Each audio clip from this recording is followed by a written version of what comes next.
Strawberry Moon. Move this thingy over here. Okay, guys, we are live. Let me know how everything is. Can y'all hear me? Alright, so can y'all hear me, guys? And how's audio? Is there any clippings? Is it too loud? And I'll put this on the Rumble. So again, we have a big show. We have World War III. We have Trump Moonchild, and we have Angel White's in the chat. Let's go. Well, not yet. Sound is good. It says not yet. It says sound is good though. Audio is good. Okay, I'll have a double check. Oh, thanks, Danelle. Okay, so Angel White, guys, he's the OG. He literally had the Trump prediction way ahead of me. I picked up. I think I've seen like almost all of his videos. Okay, good. I'm gonna double check here. Oh, thanks, Danelle. Okay, so Angel. Okay, Epic's up. There you go. Okay, yeah, delay. There's a delay. All right, and also, guys, I'm on Rumble as well. So Rumble, St. David's. Never forget Moonchild. 9/11 Moonchild. Heard here first. Let's go. Okay. And I have it also on X, and then I have it on Odyssey, BitChute. But I'll basically be showing whichever one has the most chat. I'll show it main, and so on. Anyways, so let's see. I think John Hutchison's gonna be watching as well. So guys, John Hutchison is in the show as well. Yeah, so he's a pretty big anti-Trumper. That's pretty interesting. But again, Trump's just a he's like just he's a reality TV host. Like I don't know what more to say. Okay, Trump, remember he, quote, predicted 9/11 would happen in his book, yeah, twice. Yeah, definitely. 45 and 47, president, 9 equals 9/11, so add these up. 4 plus 5 is 9, 4 plus 7 is 11. Okay, and then Russell's Native, never forget, Moonchild heard it here first. Okay, so we have epic stuff. Kyle, yeah, Trump is no different than Biden, Bush, Clinton. He did not, quote, predict. Well, he put predicted in quotation marks, so he did, quote, predicted. He's told what happened, yeah, definitely. Okay, this is going to be epic, guys. Okay, again, and also Matt, Friday the 13th, you called it Moonchild prophecy. Yeah, yeah, it has to be on the Friday the 13th. Why do I think McDonald's is the Antichrist? Okay, so we have McDonald's, guys, is the Antichrist. McDonald's, yeah, definitely, because they've been like fattening up people with GMO food and all this. Oh yeah, so anyways, so John Hutchison's watching, and Russell Smith says bless up Matt in chat. I'm gonna bless up John and Nancy. Yeah, definitely. Okay, all good. Yeah, so. Anyways, I'm all over the place. I was putting a bunch of the notes in. Here's the notes, guys. As always, link to all the notes and links and so on will be here. And I put a whole bunch of stuff here. And yeah, I had asked Angel White to be on the show, but he'd rather just be in the chat. Again, we'll go over some of the stuff and let's see what happens. Anyways, because there's that thing. And also, guys, make sure to donate. I'll go over that in a bit. But I'm going to read this over and then see what happens. So MES Livestream 94, Trump Moonchild WW3 birthday special, and what's also what's also happening is there's gonna be live streams of like protests for the first it's gonna be a live stream for the military, and there's a live stream for the No Kings protest, all during this time on Trump's birthday. So again, we are on another level. Yeah, Tammy says hi, John and Nancy. Angel White, sorry, bro. No worries, no worries. I definitely understand. Like I was never. I was never that confident about going up and live stream and so on, but then I realized, you know what? Well, the reason I started doing it is I'm like, there's literally nobody else talking like not controlled opposition truth on live streams. Every other one, like almost every single live stream, it's like I'm pretty sure they're all controlled opposition. It's like they all speak as if politics is real, or they speak as or they go too far into the conspiracy realm and say that Earth is flat and all that nonsense. All right. Anyways, okay. So anyway, so join me as So anyways, join me as on Trump's birthday as I go over the script that is literally happening in real time. The Middle East is teetering on war, and Trump is primed as the ultimate peacemaker, albeit a temporary peace. Again, this image right here, that Manhattan Ink. That's like from the 80s or something. Some people have the gift of the gab. Some don't. Yeah. And yeah, definitely, I understand. And also, this helps me because I get infinite questions and people asking me and stuff and so on. And this is a way to put it all together. It's quicker than doing the usual. Timothy Solo, definitely you're the man. Yeah, thanks. Okay, the Book of Matthew has the most red letters. Interesting. Anyways, so June 14th. It has to be on Trump's birthday. And last year, my stream was on. Let's see what day that was. My stream was on the 13th, I think. Let me just go back to last year. Okay. Yeah, last year June. Yeah, no, June was on the 14th. Yeah, so we had Friday the 14th. Yeah, so Friday the 14th, and so the stream was on the 15th, and that stream I did that on predicting Trump's. I said Trump's fake assassination was happening. Get Sack says yes, loud and clear. Okay, so we're good to go.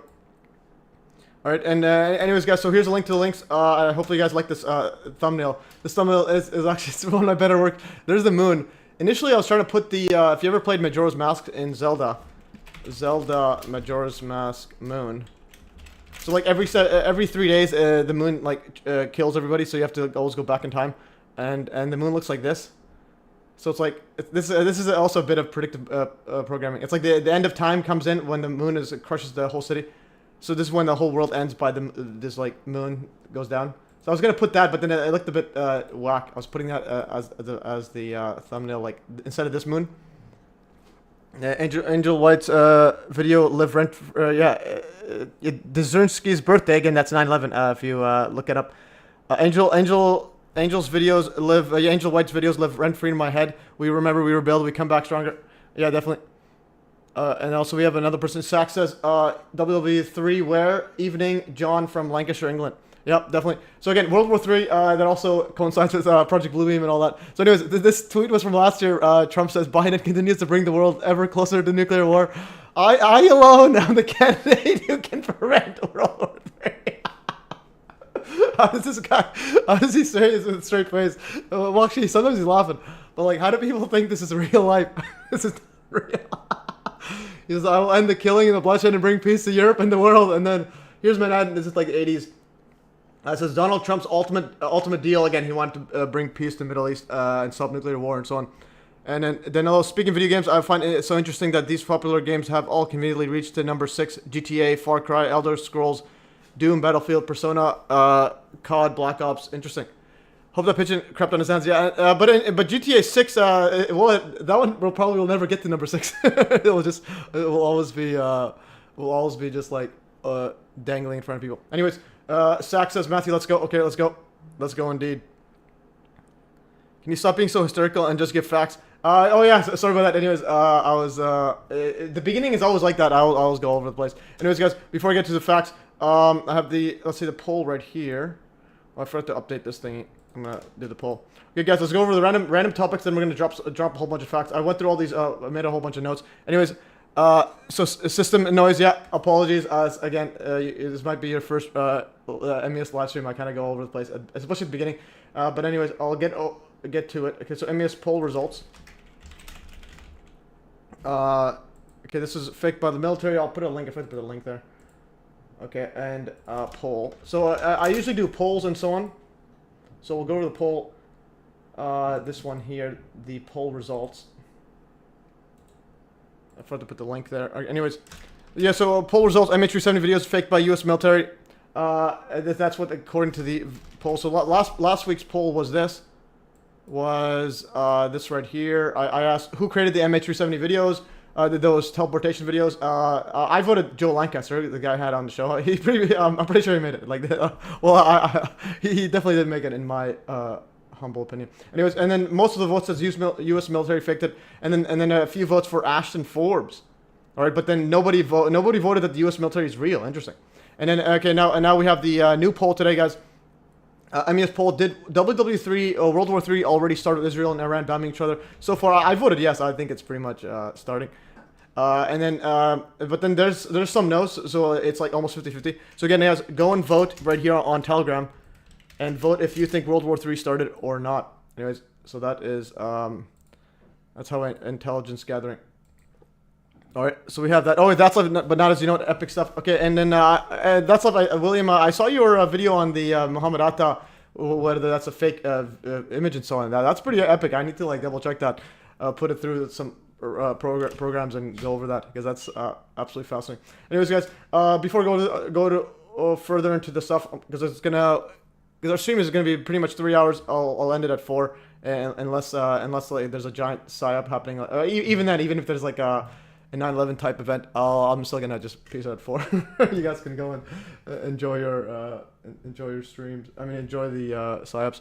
Anyways, so right here, I'm gonna go further. Yeah. So also confirmed. So next week was supposed to be Dr. Charles Hoff and Dr. Stephen Maltos live stream, but it's actually going to move to July 19th. They're busy. So July 19th, Saturday, these guys, Dr. Charles Hoff and Dr. Stephen Maltos, the big anti-COVID peeps, and so on. Anyways, and then also let's see, MES troubleshooting, and so on. Also, last thing, make sure to donate, guys. Put the donate button. Donate, throw a bunch of cash at me. Even the guy, Professor Dave, made a video on Ashton being grifter. Yeah, but again, that professor's a gatekeeper. He's also not a professor, but nonetheless, it was always a strategy. Yeah, guys, make sure to donate a bunch of cash money, become Patreon, and also super fan. You get these custom emojis, $15 a month Canadian. That's about 7 cents USD, and you get these emojis, and so on. And become a member, and anyways, give super chats and all that. Anyways, enough shilling, and let's get back into the show.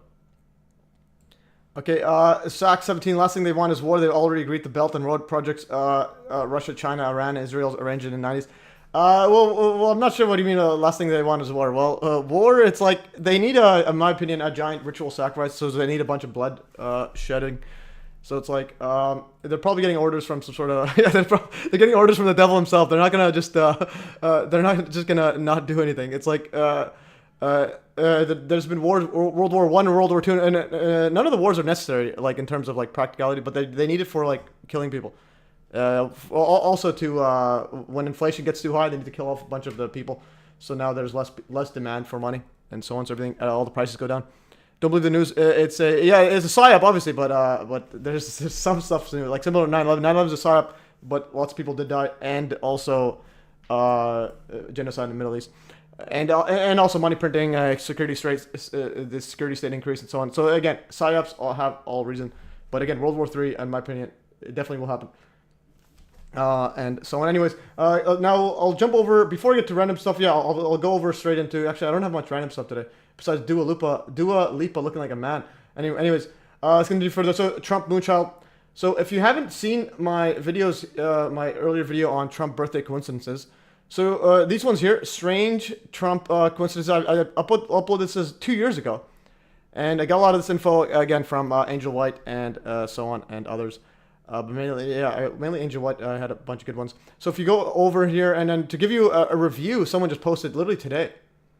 Literally today, someone posted right here. Angel White has eyes to see. Yeah, definitely. If you go to right here, this person said scary. All right, let's go.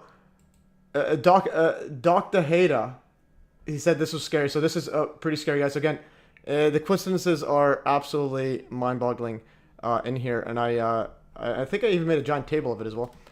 Anyways, so Trump born on a giant moonchild on a blood moon. Alistair Crowley writing a bunch of stuff about him. Well, I mean on his birthday, about the moonchild. Anyways, and then there's also a sections playlist because the video is actually pretty long, but I made a short piece so you can see them all. So this was 2 hours long of coincidences, and then I broke them down. Coincidence 1: Donald Trump born on a blood moon, and then I also went overview of lunar eclipses, and then this was the I think one of the most mind-boggling one. Coincidence 2: Friday the 13th. I think I'm the one who came up with this. Yeah, I'm not sure who else came up. Either I came. Yeah, I think I'm pretty sure I came up with this, or somebody else maybe mentioned it or something. But anyways, I think I came up with this one. This is Friday the 13th. So again, yesterday was Friday the 13th, but the movie Friday the 13th was supposed to be June 14th, 1946. Except there's no Friday the 13th. It's actually Saturday the 14th. So this was actually Friday. Yes, this is supposed to be Thursday the 13th. So I'll illustrate this right here. We'll go right here, Friday the 13th. I think I had Friday 13th. So again, I made this right here. Yeah, here's a thumbnail. So in that movie, this is like 80s movie, and it's supposed to be Friday 13th, and again the whole thing is about a moon. So notice the blood, notice the moon. There's a blood on this is the poster, movie poster, and this is Friday the 13th. So the killer, Jason Voorhees, is supposed to be born on June 14th, again on a full moon on Friday. Except I mean June 13th. Yeah, June 13th, Friday.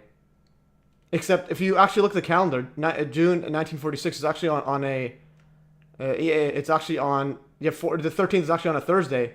The Friday is actually on the 14th, and that's Trump's birthday, and it's again blood moon. So blood moon. Again, this is like I don't know what kind of universe we're in, but this was one of the most shocking ones I've witnessed. Because it's Friday in the other part of the world. Oh, no, that's not the reason. This is this was in U.S. and this is America. This event was this was taking place like near New York.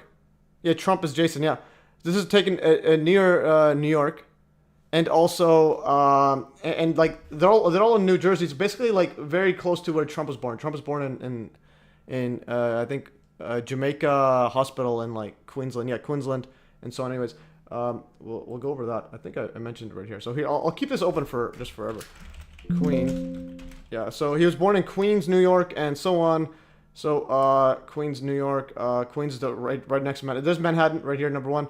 He was born on somewhere over here. So there's Jamaica Medical Hospital, and then also I'll go through deep. And he's also supposed to build the Twin Towers too there, and so on. Didn't we go over this with leap years also? Okay, anyways. Okay, Jackson Rapomes, greetings, thank you. Okay, Jackson Rapomes, let's go. All right, Jackson Rapomes in the Trump moonchild setup there. Let's see. Socks, don't believe the news. It's a script. Iran, Israel are in bed together. Make no mistake. Yeah, obviously. But the thing is, that script also involves people getting killed. Like people. This is all. I'm literally telling you. There's Trump born on a moonchild. It's supposed to be like the Antichrist. The Hitler narrative with the whole dictator mumbo jumbo, and so on, and create false peace. So again, everything's scripted. This isn't Iran isn't on its own. Israel is not doing anything on its own. It's all just a giant theater for some sort of demonic ramifications. Anyways, so make sure to check these out. So again, I made this one in here, and I put the links on this and so on. Again, the coincidences are absolutely mind-boggling. So this WW3, the movie on the news at 6 p.m. every WW3, the movie on the news at 6 p.m. every day. Yeah, definitely. But the thing is, that's predictive programming. They want to condition people to World War III. Similar to how they condition people to the COVID scamdemic. They kept saying, oh, it's going to swine flu is happening, and then they say the H1N1 and all this. They've been doing that for decades, and all of a sudden there's a big one.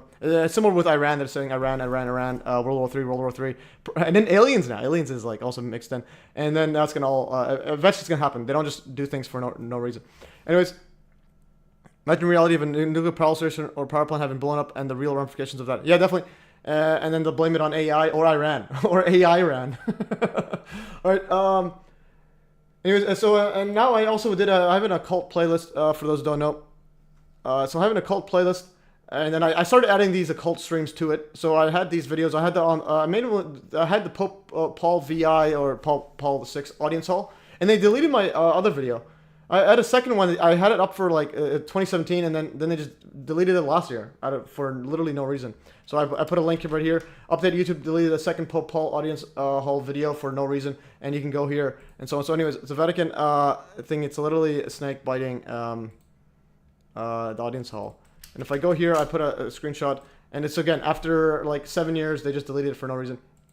And the reason, and the thing is, it wasn't even about the video. It was like initially before I get to the actual video stuff, I talk about some other mainstream news, and I don't know, it was probably some alt-right nonsense I shared. Anyways, this got removed. Pope Paul VI audience was removed after literally, and I've confirmed that violates our policy on harmful conspiracy theories. Anyways, literally absolute nonsense. It was up for 7 years, and then that's when YouTube started censoring a whole bunch of stuff. They censored like 3 of my old videos all in like a week span. Even the Syrian civil war one, when I said it was it's like the one that was saying that Syria is killing its own people and all this stuff, but it's like there's no actual evidence for any of this. And also they removed my CIA universal spying video on the WikiLeaks mumbo jumbo, and so on, and that was like all within a short time span. So again, and these were up for like years and years, 2017, and then just removed it last year, and so on. So that's why I make sure to watch it on other platforms. I hate to have Iranian aliens drop onto my lawn. Oh yeah, I think I posted about that Iran aliens. Oh, actually, I have a new post on that. Iran aliens. Where's the Iran aliens? Oh, there's me. There's me as a black guy. Alright, anyways, I think I had it before. Anyways, I made a pretty cool thingy. Okay, so we'll get to that in a bit. But anyways, make sure to check the yeah, and let's also put a link as well for these ones. Definitely check these out. Okay, Sax says Israel inventing a new event to scare shit everyone. It's working well. Israel's not inventing anything. It's Israel's just it's the same as all the other countries. They're probably using like some sort of AI mechanism for the news. But again, things are actually happening. Like people don't realize like there's actually missiles going across Iran and Israel. But again, they're all strategic on their own stuff. Again, people have to grasp. It's obviously a script. But it's like, script leads to things. For example, markets go up and down. Stocks and crypto go down, and then oil price goes up. So when they say scaring people, even if it's all just a giant like AI on the TV, it's literally changing the prices of things, causing inflation, manipulating markets, increasing military budget, and so on. So in other words, indirectly, it's killing a bunch of people off through like just misuse of money. So again, it's not a good thing. and in other words, people should be scared even if it's no one initially died, because everybody else will gradually, life gets worse and worse as all the money gets funded to nonsense. Anyways, okay, going further. So now, again, guys, today is Trump military. Yeah, so today is, it's not just Trump's birthday. Yes, it's Trump's birthday, but it's also U.S. Flag Day and U.S. Army's birthday, and it's also the U.S. Army's 250th birthday in 2025. So I posted this right here. So again, today's a big, absolute big day. Sam Tripoli has a pic of you in the background on his show Doom Scrolling. Interesting, really me? Is a picture of me? Sam, where in the background of his show Doom Scrolling? Where's Sam Petroli? Do you have a link? Can you send a link? That's actually pretty epic. Let's say Sam Petroli. What? Well, is he on YouTube? Where is he on?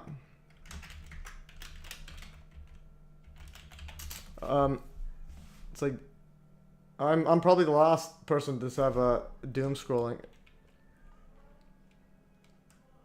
There's huge power in planting imagery in the minds of masses. Well, a guy looked like you. Okay, interesting. Well, a guy looks like me. What do you mean? It's a Middle Eastern guy. You can look like me. Anyways, we are on another level. So, anyway, Sam Tripoli. Again, he's obviously controlled opposition.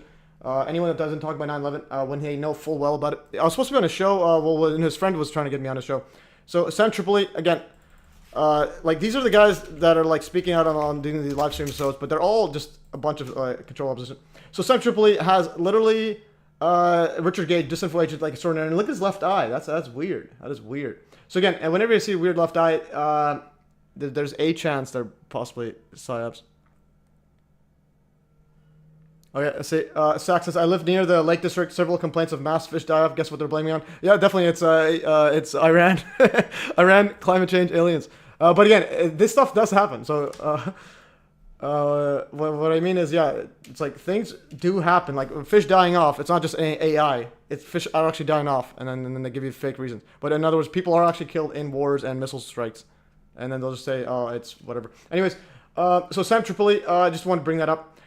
So he's Eddie Bravo's friend, which, no, I mean, yeah, so he's Eddie, yeah, he's also, Eddie, he's like colleagues or friends with Eddie Bravo, and Eddie Bravo's friend literally messaged me, his jiu-jitsu, like he trains jiu-jitsu with him, messaged me trying to get me on Sam Tripoli, about, to talk about 9/11, because he knows about 9/11 too.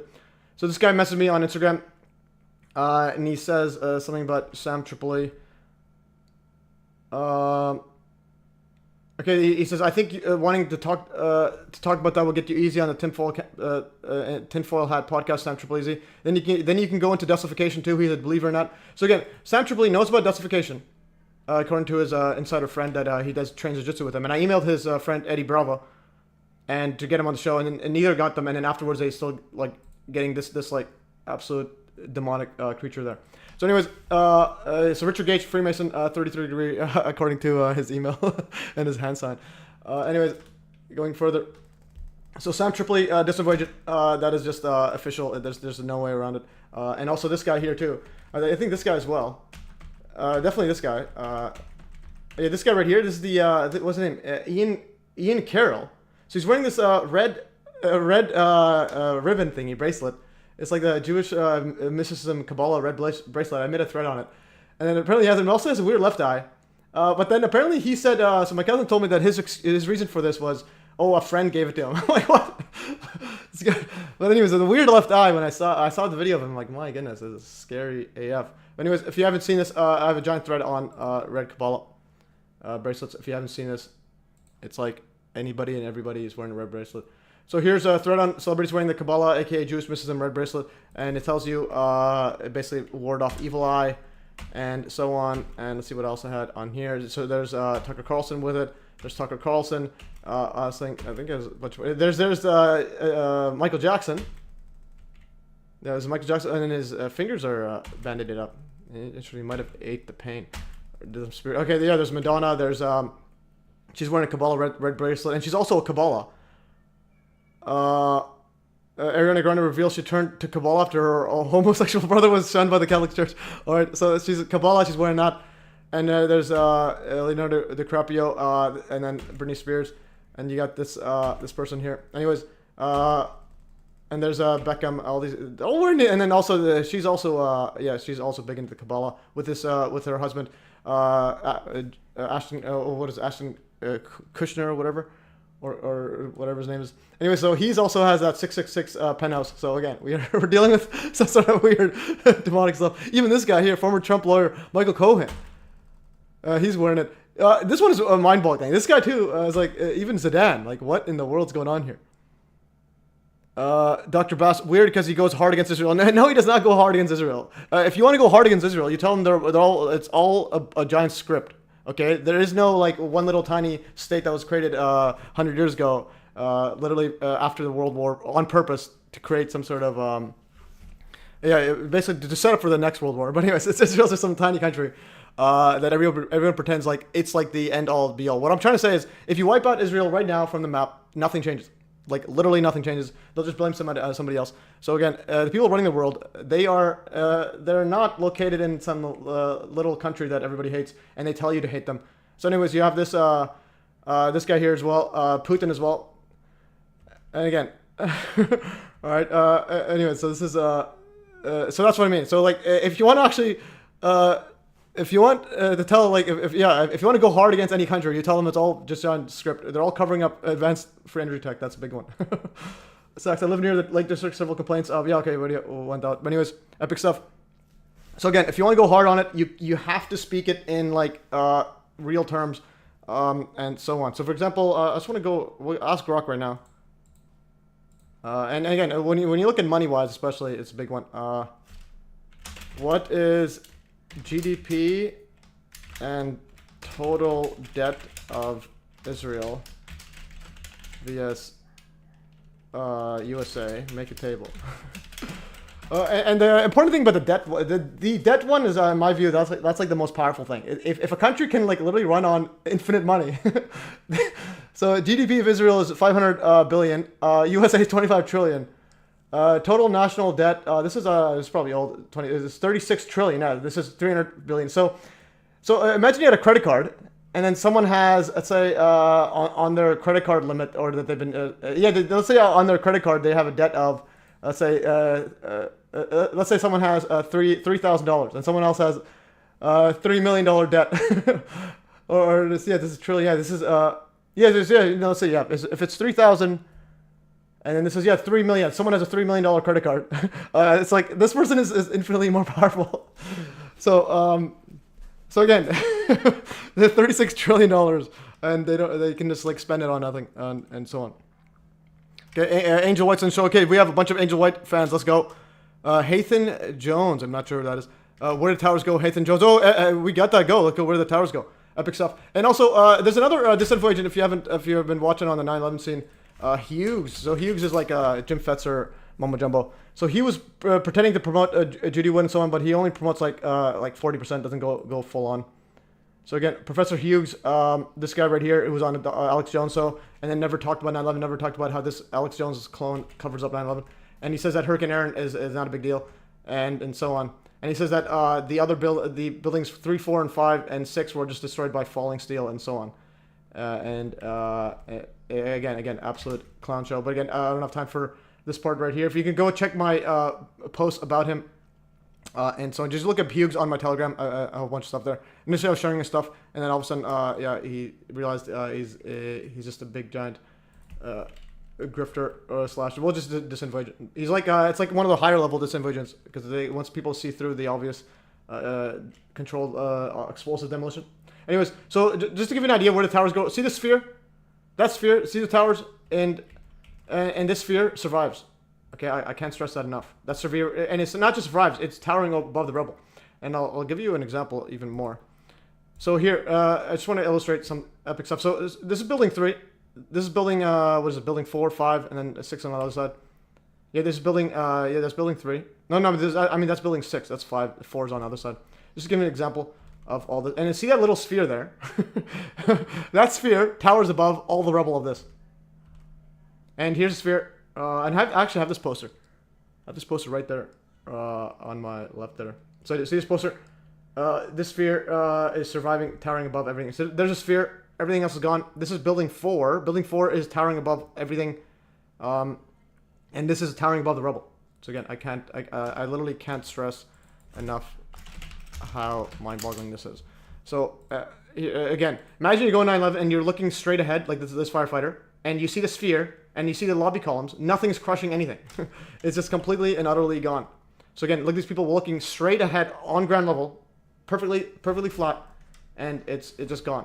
So again, this is why 9/11 is a big one. So if you want to go against Israel, go against Iran, go against Ukraine, you tell them by 9/11 and tell them, hey, how come every single country is following the same script? How come Nigeria is not telling about free energy tech and that the government's like murdering its own people and so on?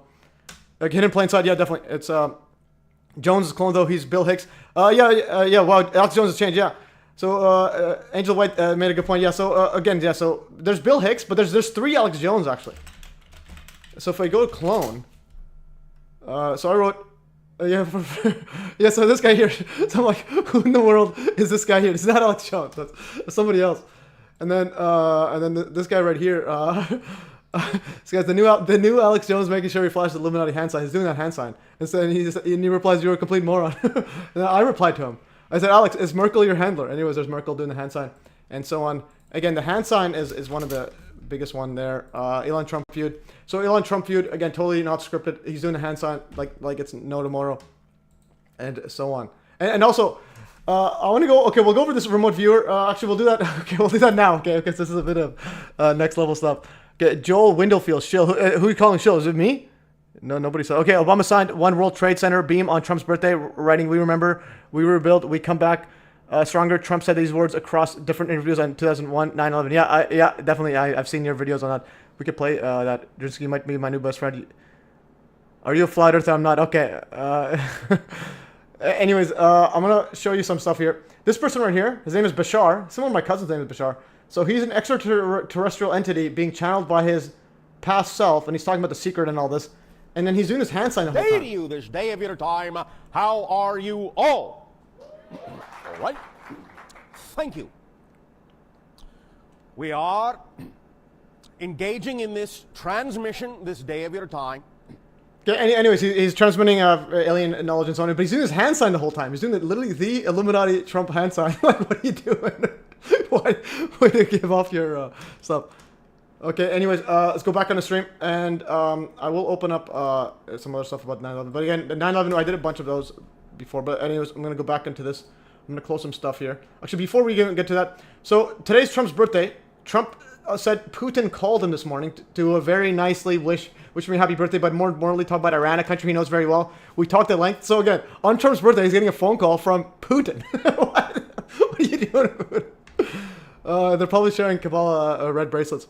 Okay, Joel Winfield, not you. Okay, epic stuff. And that's another thing that I like doing is like I show the chat right here. So anybody wants to call me a shell, they can literally go call me right here, and I'll show everybody. But also answer your questions live. In a way, I do this also just in case if I ever get targeted with like some sort of directed energy weapon or mind control stuff, so that if I ever change, you can literally see it. So in other words, it's like a defense mechanism to make sure I don't get controlled up. So basically giving the audience like literally time of day to call me out if there's anything to be called out. Anyways, so President Putin called this morning to very nicely wishing me a happy birthday. And also let me know if I'm talking too fast, but I when I do these solo streams, I feel like, I don't know, I just feel like more comfortable talking rapid. Okay, yeah, so Earth is in round or flat, it's F. Okay, definitely. Whatever John Hutchison Tesla tech they used on towers that caused Tesla vision was for sure harnessing energy from the hurricane somehow. Yeah, definitely. And apparently hurricanes, like, that's one thing that that Neil deGrasse Tyson guy, the Predator guy, yeah, he was saying that they want to somehow get energy from a hurricane because a hurricane has infinite energy. But yeah, definitely, I definitely think there's a lot to that hurricane being there for energy purposes and other stuff. So more importantly, talk about Iran, a country he knows very well. We talked, so again, Putin's calling Trump on his birthday. Much less time was spent talking about Russia, Ukraine, and that will be for next week. He is doing the planned prisoner swaps. Large numbers of prisoners are being exchanged immediately from both sides. The last call lasts approximately 1 hour. He feels, as do I, this war in Israel should end. To which I explained his war should also end. Let's go, Trump. Trump's acting like some sort of reality TV host. Anyways, I'm gonna share this one right here because I wanted to make a post about it, but didn't have time. I'm gonna go right here. Okay, Trump right here. So I'm gonna put comments inside this link in the Telegram, and also if you're on Telegram, make sure you can put comments right here. I'll check it, and so on. That'll be the best areas. And another thing I wanted to show was today as well. So this person apparently got assassinated just now. So Representative Melissa, this is a Democrat, sounded absolutely terrified while speaking to the media after she voted no on healthcare for illegals. And she was assassinated this morning. Interesting. On Trump's birthday. So Trump's birthday assassinated. That's very interesting. Because I also have another one. This is also part of my predicting the Trump assassinating. So the comedian Heather McDonald, again, her name is Donald there. She was born on June 14th, Trump's birthday. And she's the one that had the fainted when she said that Jesus loves her after she take like vaccine, flu shots, COVID vax, and all this. And then she fell on live, like, on live radio, a live comedy show. And her name is Donald. And she's born on Trump's birthday. So again, it's like a lot of weird programming. And then there's another one, let's see, Republican. Yeah, Steve Scalise. He was shot, so Republican, let's go, Steve. So Steve Scalise was shot when Trump was in his first term on his birthday. So this is Steve Scalise, Republican Steve Scalise, shot on June 14th, 2017. And then he became a big pro Trump MAGA guy. So this guy right here, he got shot apparently at a baseball game. He got shot at like a Republican versus Democrat or something like that baseball game. Allegedly. And then this person here, allegedly she's died. I'll ask Rock right now. The X-Post bot next order reference a video of Minnesota Representative. Okay, so this was today. So her and her husband were killed in politically motivated assassination on Trump's birthday. Holy, I didn't know she was born on Trump's birthday. Yeah, Angel White, didn't know. Yeah, so that was the one I yeah, so the Trump birthday. I forgot where I saw it, but yeah, so she's literally born on Trump's birthday. McDonald. The comedian Heather McDonald was born on Trump's birthday. And yeah, Heather Ann as well. Ann is an interesting name as well. The middle name is also related. Trump has that in a nickname as well, or his name. Yeah. So anyways, so that was absolutely wild as well, and so on. Yeah. So that was born on his birthday, and yeah, I wanted to go right here the Occult playlist. So for those who are new, and also Angel White, I'm not sure if you've seen my stream. I did this 11 months ago. I did the Trump fake assassination predictive programming. And this was 1 month, like exactly, almost 1 month to the day before the actual fake assassination attempt with the ear mumbo jumbo. A whole lot of allegedly here. My favorite is Gaga Gibby Giver. It's interesting. Yeah, so anyways, and also I did it last year. I did a war with Iran predictive programming and so on. A whole bunch of other predictive programmers. And also last year, I also did one 2025 predictive programming, and I included this Manhattan, this Trump peace deal right there on 2025. So we got 2025 literally there. Anyways, so let's see what else we have in here. I'm gonna sit down. I've been standing for a while. So what I'll do is I'm gonna go to Angel White. Angel White on. I'm gonna play your video on the thingy right here. And while I lower my desk, I'm gonna go right here. Obama. I think you had one. Yeah, I think you made a video on it. Okay, the world is round, not flat. Okay, Obama. Interesting. Where's the? You had one. I thought you had it here. Obama. 9/11. Signing. I think I had it there. Trump peace and safety. Trump. Obama signs 9/11 beam. June 14th. We'll play this while I lower my desk because I've been standing for a while. Okay, this one right here, tours, and he signs this right here. I think they should have signed it. This is on June 14th, 2012, I think.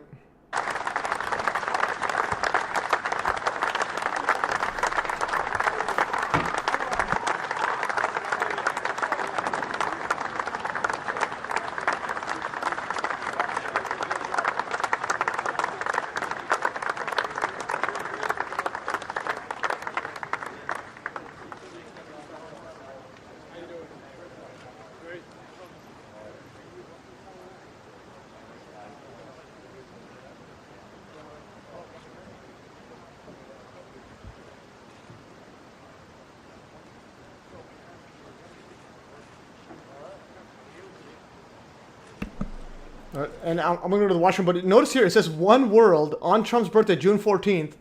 And again, and also Trump has literally a building at the United Nations headquarters. And that's called Trump World Tower. Again, you can't make this stuff up. And I'm going to go to the washroom, I'll be back. Don't mess it up, everybody. You ready?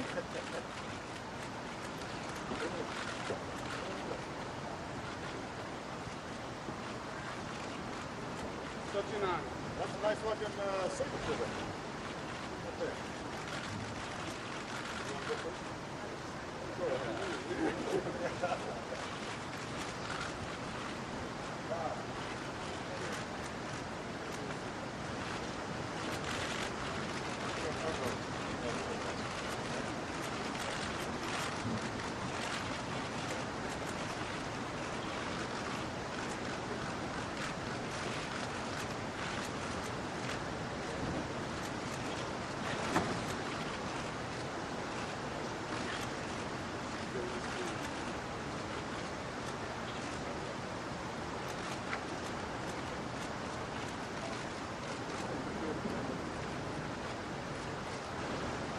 There you go. Well done.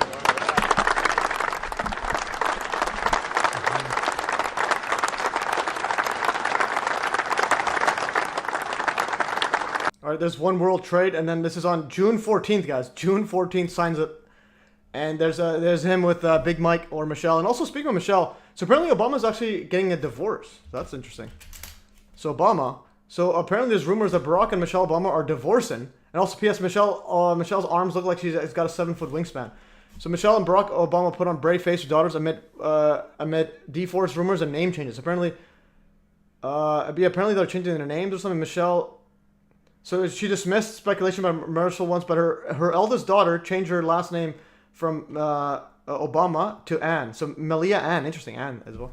That was a weird coincidence because that McDonald woman I just went over, the comedian, her middle name's Ann as well. So anyways, and also there's a photo of them too.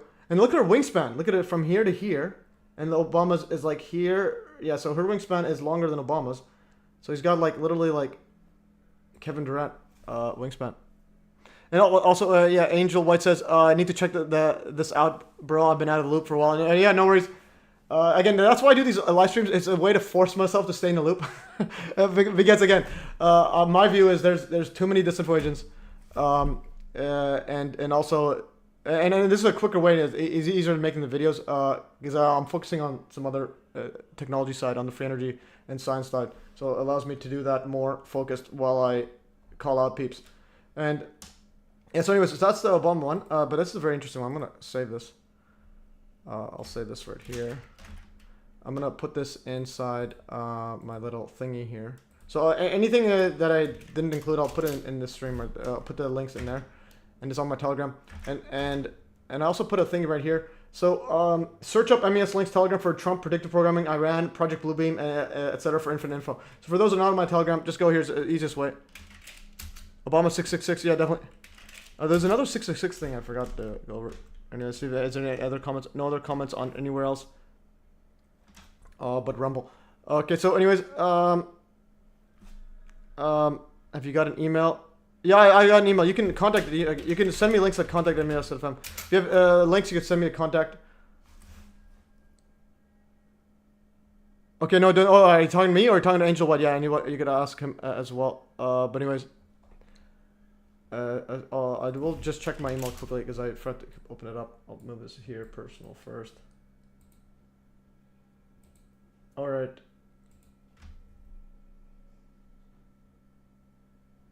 Okay, yeah, so anyways, nothing there. I'm just going to see what else we have here. So we have the One World Trade Center. There's Hutchinson Effect all day, every day. There's Trump, yeah, Trump talking to Putin on his birthday. Like, what are the odds? And then again, we're at the same time, I'm going to put this as well. So apparently she died and her husband. All on Trump's birthday morning. So again, that's like a ritual sacrifice, assuming they're actually dead. And I got some messages right here. Okay, let's see. Okay, now let's go back further. Let's see what else we had in the show. Yeah, so I forgot to show this one. This is absolutely, this is one of the most mind-boggling stuff. When it all came together was when I realized this is just like too much. Okay, so today on Trump's birthday is the U.S. Army's 250th birthday. So again, Trump shares the same birthday as U.S. Army, and it also happens to be Flag Day. So U.S. Flag Day is literally Trump's birthday. And the U.S. Army's birthday, and Trump's supposed to be like the pro-America mumbo jumbo, fake pro-America. Pro-America means actual pro-American wouldn't just spend infinite money on nothing, on wars to ruin people's lives. Anyways, so Donald Trump, happy 250th birthday to the U.S. Army, and there's also going to be a live stream of the parade. So military parade held to mark an Army's 250th birthday. Live coverage 6 p.m. Pacific time. I mean Eastern time. 3 p.m.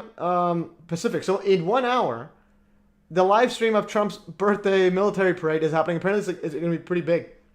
And also, here's the video, the sections video of the Trump's birthday one. So June 14th, U.S. Flag Day, U.S. Army and Trump's birthday. Again, this is 1777. So 1777, yeah, 777. That's interesting. And in the United States Army, 1775. So the 250th birthday is on 2025.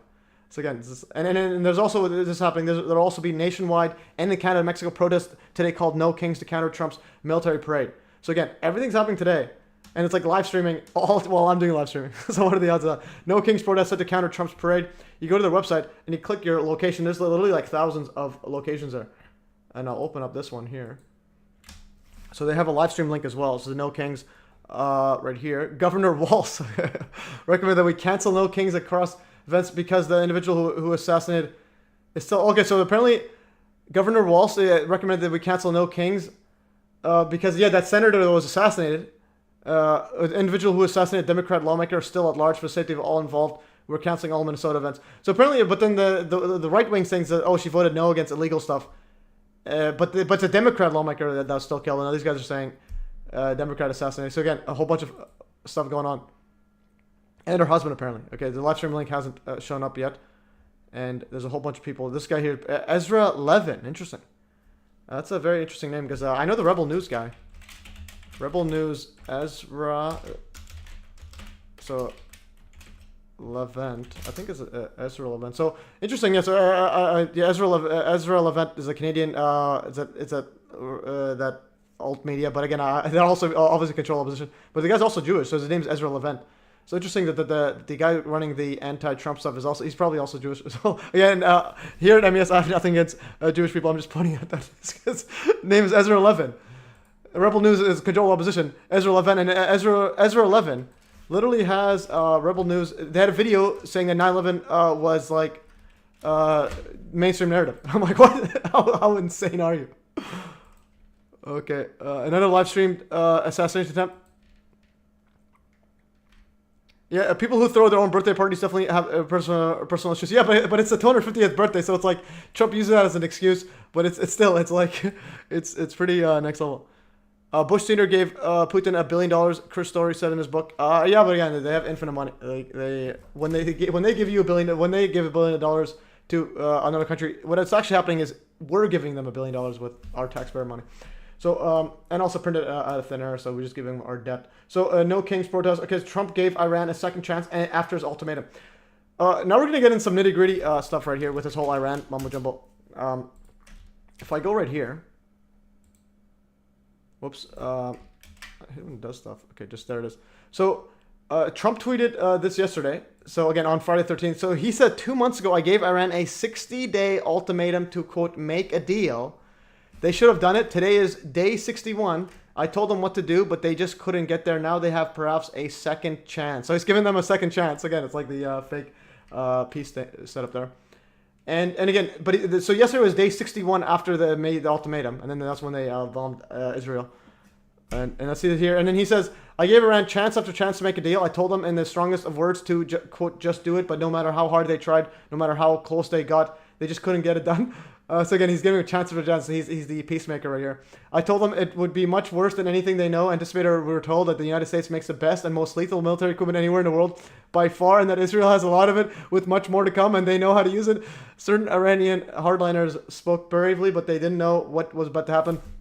They're all dead now, allegedly, or at Epstein Island or something like that. And it will only get worse. There has already been great death and destruction, but there is still time to make the slaughter with the next already planned attacks being much more brutal to come to an end. Iran must make a deal before there's nothing left and save what was once known as the Iranian Empire. No more death, no more destruction. Just do it before it's too late. God bless you all. All right, all right, all right. Absolute psycho right here.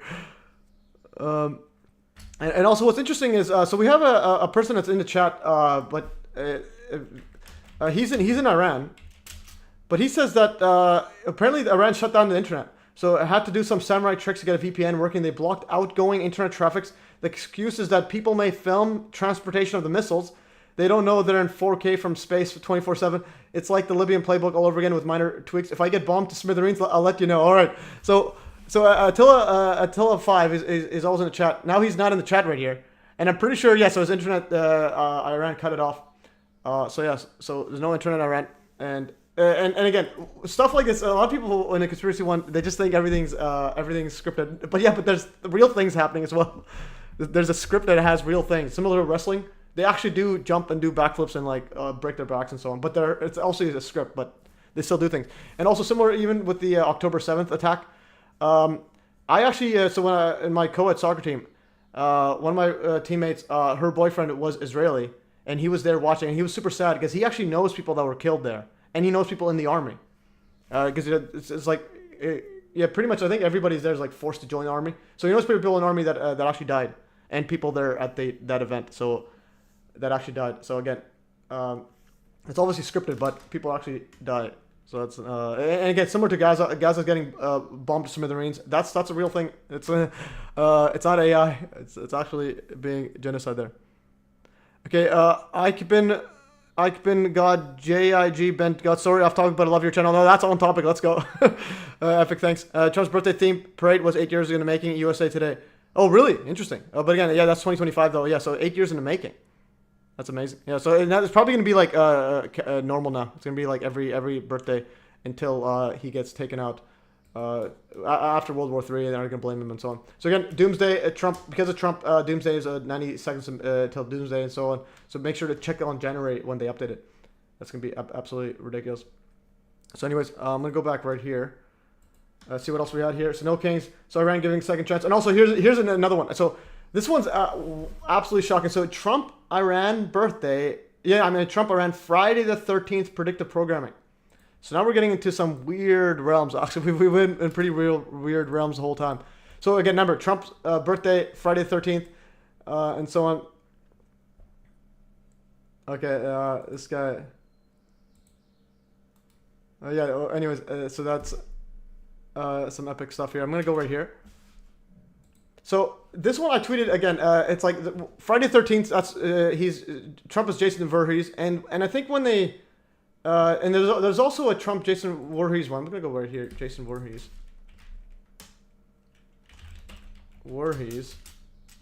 So this one when I was saying yeah. So the actual thingy it's supposed to be Friday the 14th, and a bunch of moon stuff. And here's where the location where Crystal Lake is supposed to be, again, very close to where Trump's born. And they had a so the 8th film was also in Manhattan. So Friday the 13th, Jason Takes Manhattan. So and here's another one. It looks kind of like a UFO. And this is the musical cover.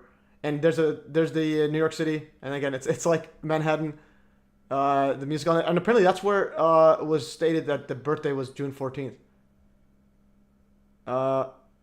Yeah, so apparently the date is, I didn't see the movie, but there's someone in the comment in one of their back and forth in the Quora or whatever says that the 8th movie, the one with Jason in Manhattan, that's where they said that the exact date was mentioned, that it was June 13th, 1946 when he was born. So again, but there's no actual June 13th, there's no actual Friday the 13th, 1946. It's actually the 14th. So again, Trump's birthday, and this was in the Jason Takes Manhattan. So definitely, if you watch that, your mind gets absolutely blown. That was mind-boggling. It was going back to what I was looking at. So again, I can't stress enough. Friday the 13th and Trump are intertwined to the max. Okay, so now let's keep that in mind.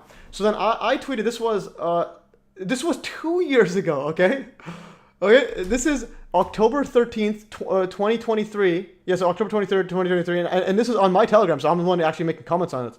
So I said, it's Friday the 13th, and Trump is back with a caps lock, this time saying Iran will do something big. Okay, so he says the attack on Israel would never have happened. Zero chance.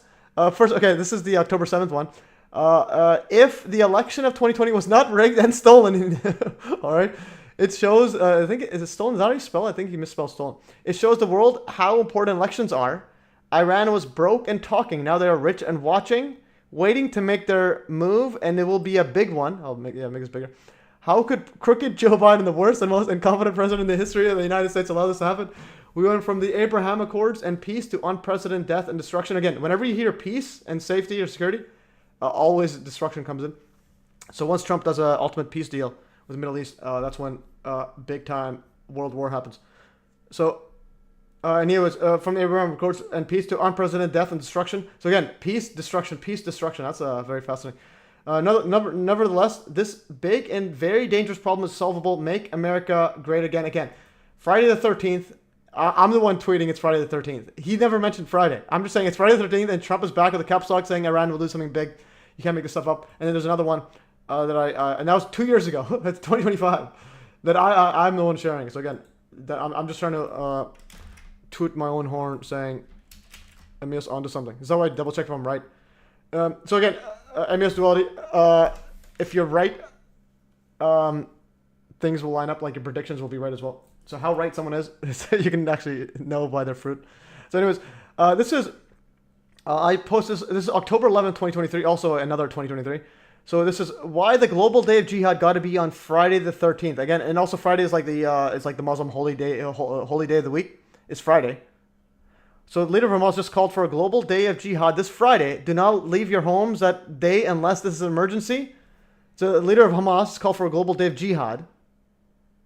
Yeah, do not leave your homes unless there's an emergency. Avoid public transit, avoid airplanes, avoid public events. Again, Hamas, Friday, and just before that, Trump's, or just at the same time. This is all in the same year, all in the same month, October.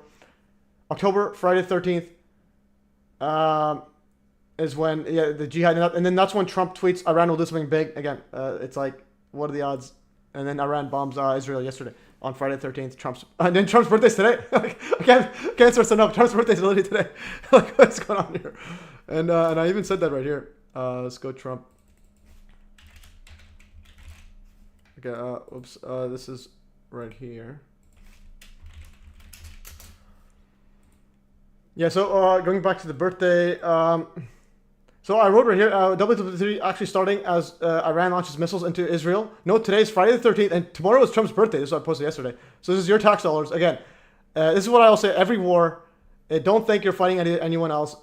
Somehow, this is also your tax dollars. Okay, I don't know. I don't care how it is, but it's somehow there.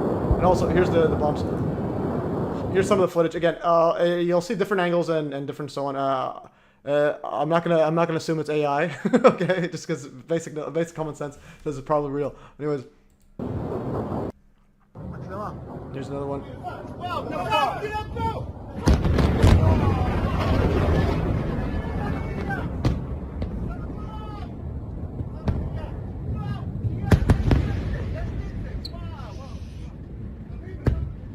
And also, it was also interesting that had the India airplane crash as well, all the same day. I think it was yesterday or 2 days ago. India went for that. Dzerzhinsky's birthday psychological operations came in with the Germans during Operation Pair Club. They were actually Leninists. I'm going thousand years plus. They've been doing this.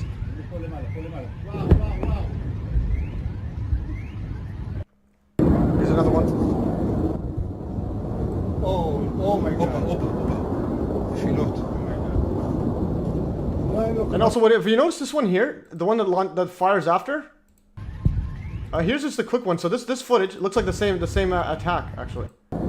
See this? Oh. So it lands, and now you're gonna have another one firing from Israel. Oh my God. So this one starts firing from Israel. So again, now you have basically that's two angles of the same attack. So here's one. The missiles come in, and then there's another one firing right after. So again, that's probably the same one. Angel White and Nation shall rise against nation. Yeah, definitely. Definitely, it's all part of the it's all part of the one world government to get everybody digital control grid or some other demonic stuff. There were Iranians on the Air India plane. Interesting. Okay. And also going back to Iran stuff. The Iran MH370 passengers. Let's go MH370 wiki. So if you go to MH370, also the Iran stuff is interesting. It's like Iran is blamed for everything. Iran.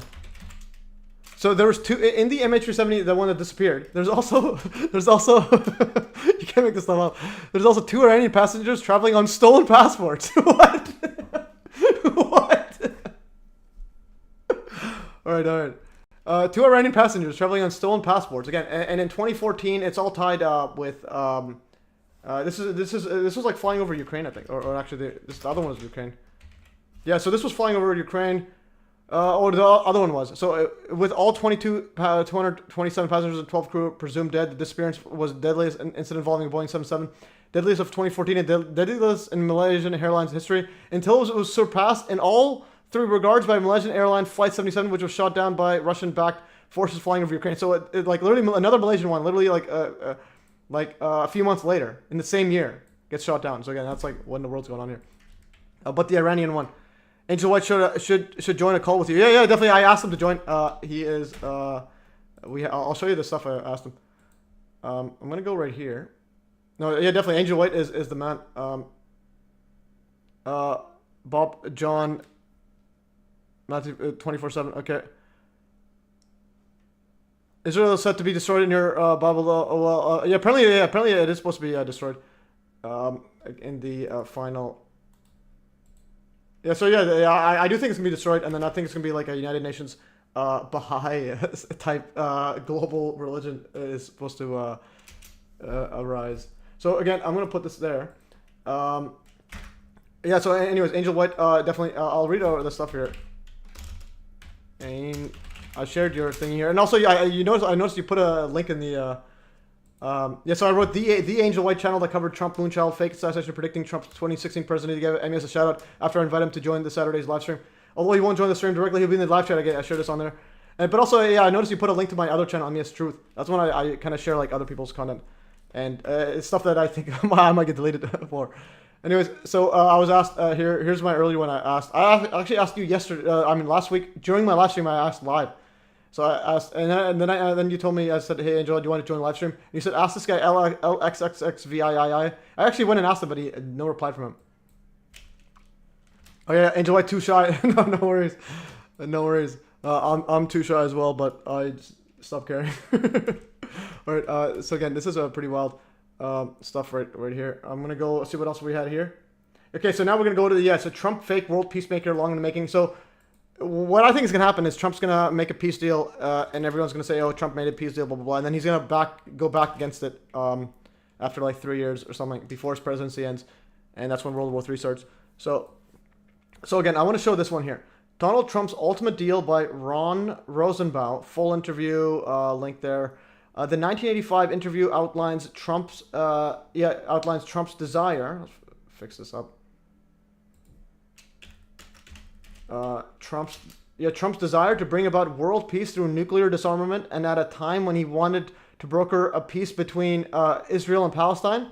So it was at the same time. And fast forward 2020, and Trump signs the Abraham Accords, which currently has brokered a deal between Israel and neighboring Bahrain, United Arab Emirates, Morocco, and Sudan. Peace in the Middle East is Trump's ultimate deal fantasy. Also, fast forward to October 7th, 2023, and the Hamas attack on Israel is setting the stage for a future Trump peace deal in the biblical Antichrist covenant with many. So we'll get that in here right here. So here is, again, 1985. I can't stress this enough. There's a Baha'i church near my sister's house. Interesting. Yeah, I saw there's a Baha'i, I think 2 years ago, like outside my library, public library, and it was like world religion, all religions are one Baha'i, like thingy that was like, some promotional group was promoting. Yeah, some Baha'i people were saying, yeah, basically a promotional like tent or whatever. The Pope wears the yarmulke, the Cardinals wear the yarmulke. Robert Maxwell. Yeah, interesting. And also, I think Robert Maxwell is also disinfected. So yeah, Robert Maxwell. My goodness. Again, 9/11 is a big one. So you always gotta. Okay, someone said bless up Matt. Here's a pic of you. Okay, someone. Oh yeah, Solo sent me on a Telegram. Okay, I got this picture of me. Wait up. Before I get to this one. I'm going over to this right here. A random peeps, I think. Random. YOLO. Who just sent me on? What did he send it me on? Anyways, let me just check my thingy right here. So I have no idea how he sent me it. Telegram. Solo. Where is this even at?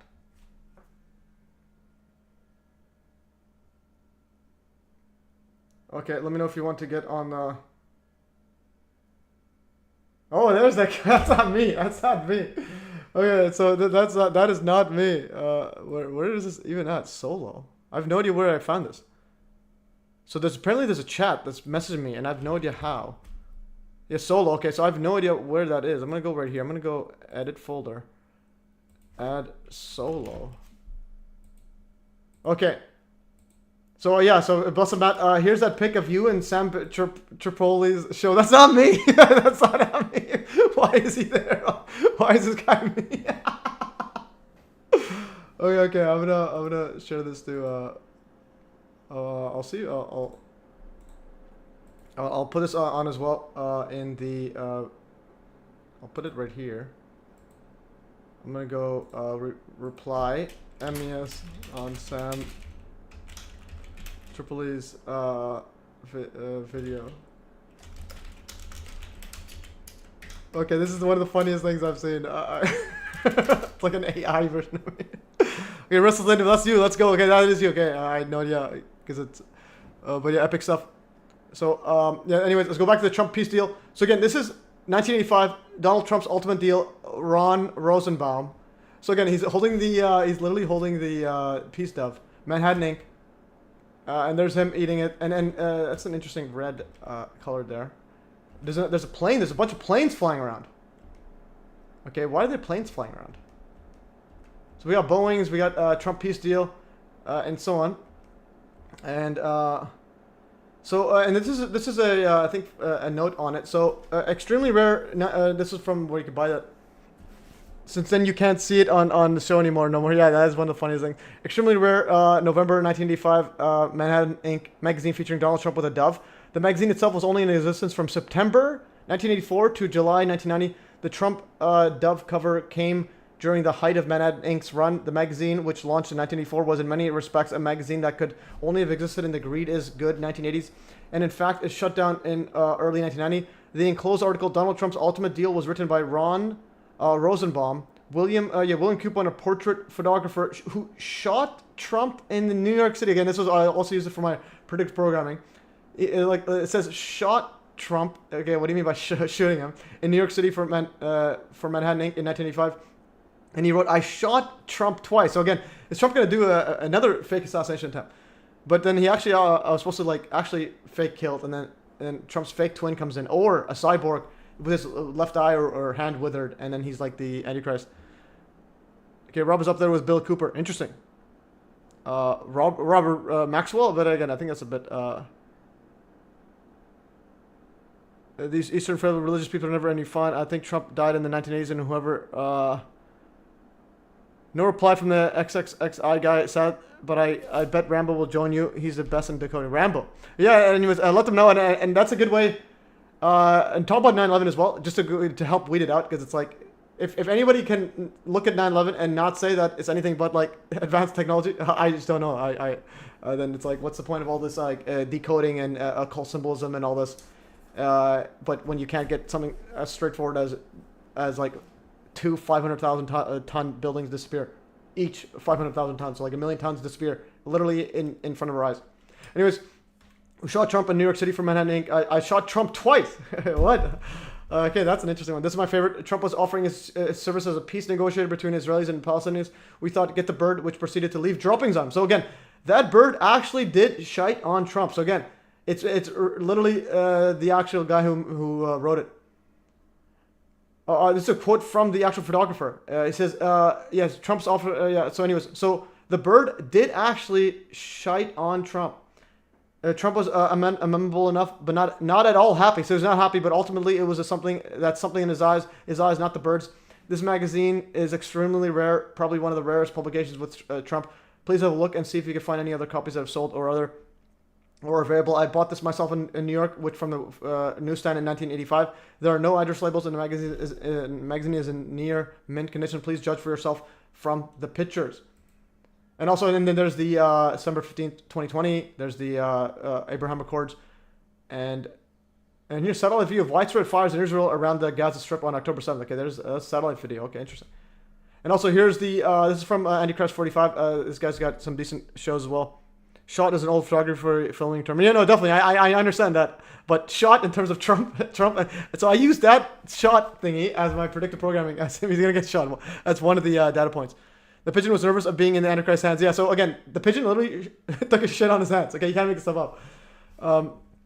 Anyways, and he shall, and then this was right here, and he shall confirm the covenant with many for a week, and then afterwards he will like cut off. She could have done some research. What is this one? And she continues to. Okay, I'm gonna go right here. I'll see the covenant with many, which was actually which one was this? Daniel 9:27. So if we go to ESV. It's the one I like, Daniel 9:27. Let's say 9:27.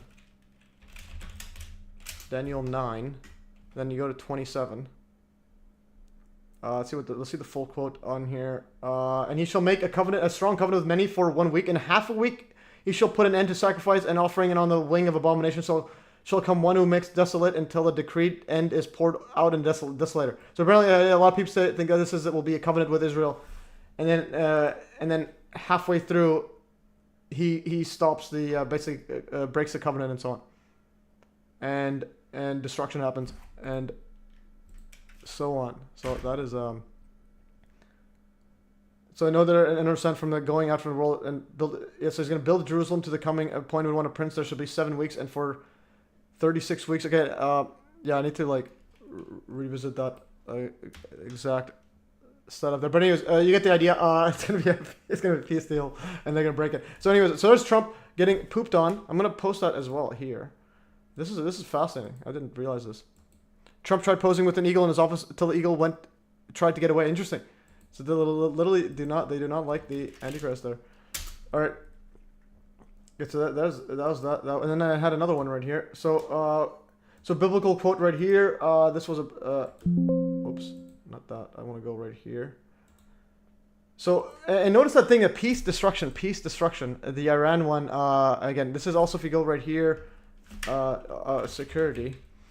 This is Day of the Lord. Now concerning the times and seasons, brothers, you have no need to have anything written to you, for you yourselves are fully aware that the day of the Lord will come like a thief in the night. While people are saying there is peace and security, then sudden destruction will come upon them as labor pains come upon a pregnant woman, and they will not escape. Okay, so that's the key one right here. When there's peace and security, and I see this all the time, especially in the United Nations and so on. United Nations. I see this all the time. Peace and security. All right, United Nations. Peace and security. Literally have a whole thingy on peace and security. Global issues, peace and security. To save succeeding generation from the scourge of war. So again, peace and security. That's United Nations motto.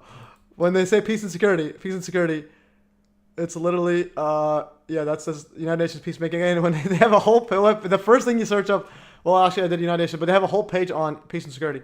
And if I just go peace and security, news, see what happens here on the news. Who's the one talking about news? NATO's path to peace and security. So NATO, peace and security. And then United Nations, first thing shows up, yeah. Security Council meets an emergency session over Iran-Israel conflict amid strikes. That's the first thing that shows up. I'm going to go news. NATO's path, peace and security, just 2 days ago. This was 2 days ago. And then right after that, they had a freaking bombing. Okay, peace and security studies. International Center for Peace and Security Studies. Does anybody actually look at that? It's like, does anybody actually look at this quote? All right, so that's peace and security. There's peace and security, then sudden destruction.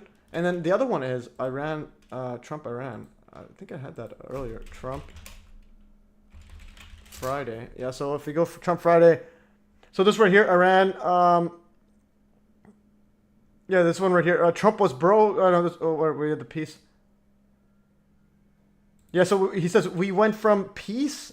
Yeah, so we went from the Abraham Accords and peace to death and destruction. So it's like something's being reiterated many times over. So again, that's World War III has happened after a period of peace. So in other words, Trump's gonna make a peace deal. So again, there's a Trump Abraham Accords, and then also Trump saying he alone can bring peace, and not just him. It's like every like brainwashed or puppet.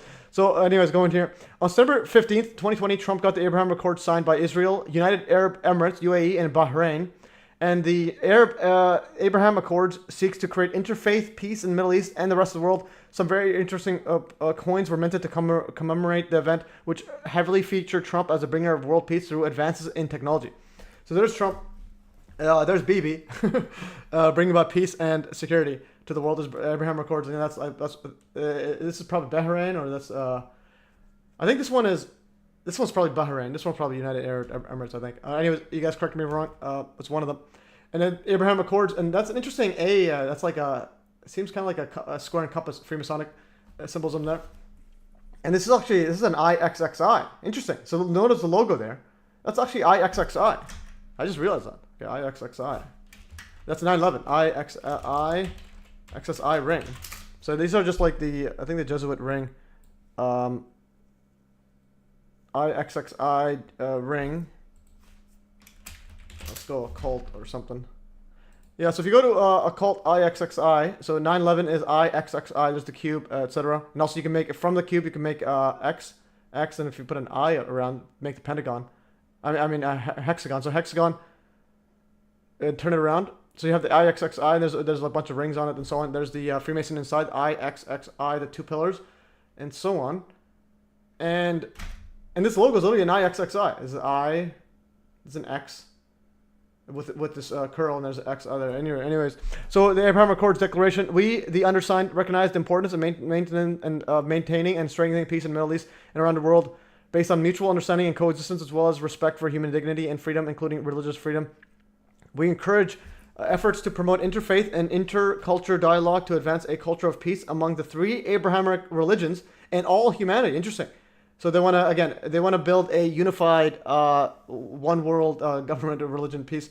We believe that the best way to address challenges is through cooperation and dialogue and the developing friendly relations among states, advancing the interests of lasting peace in the Middle East and around the world.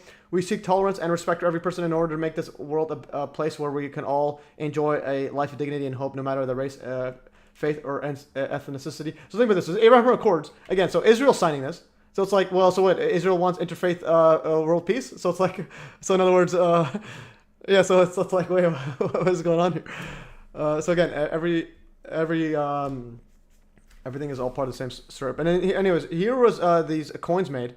Forgot the exact group, but anyways, so this is Abraham Accord. They have this is United Arab Emirates. There is the Israel.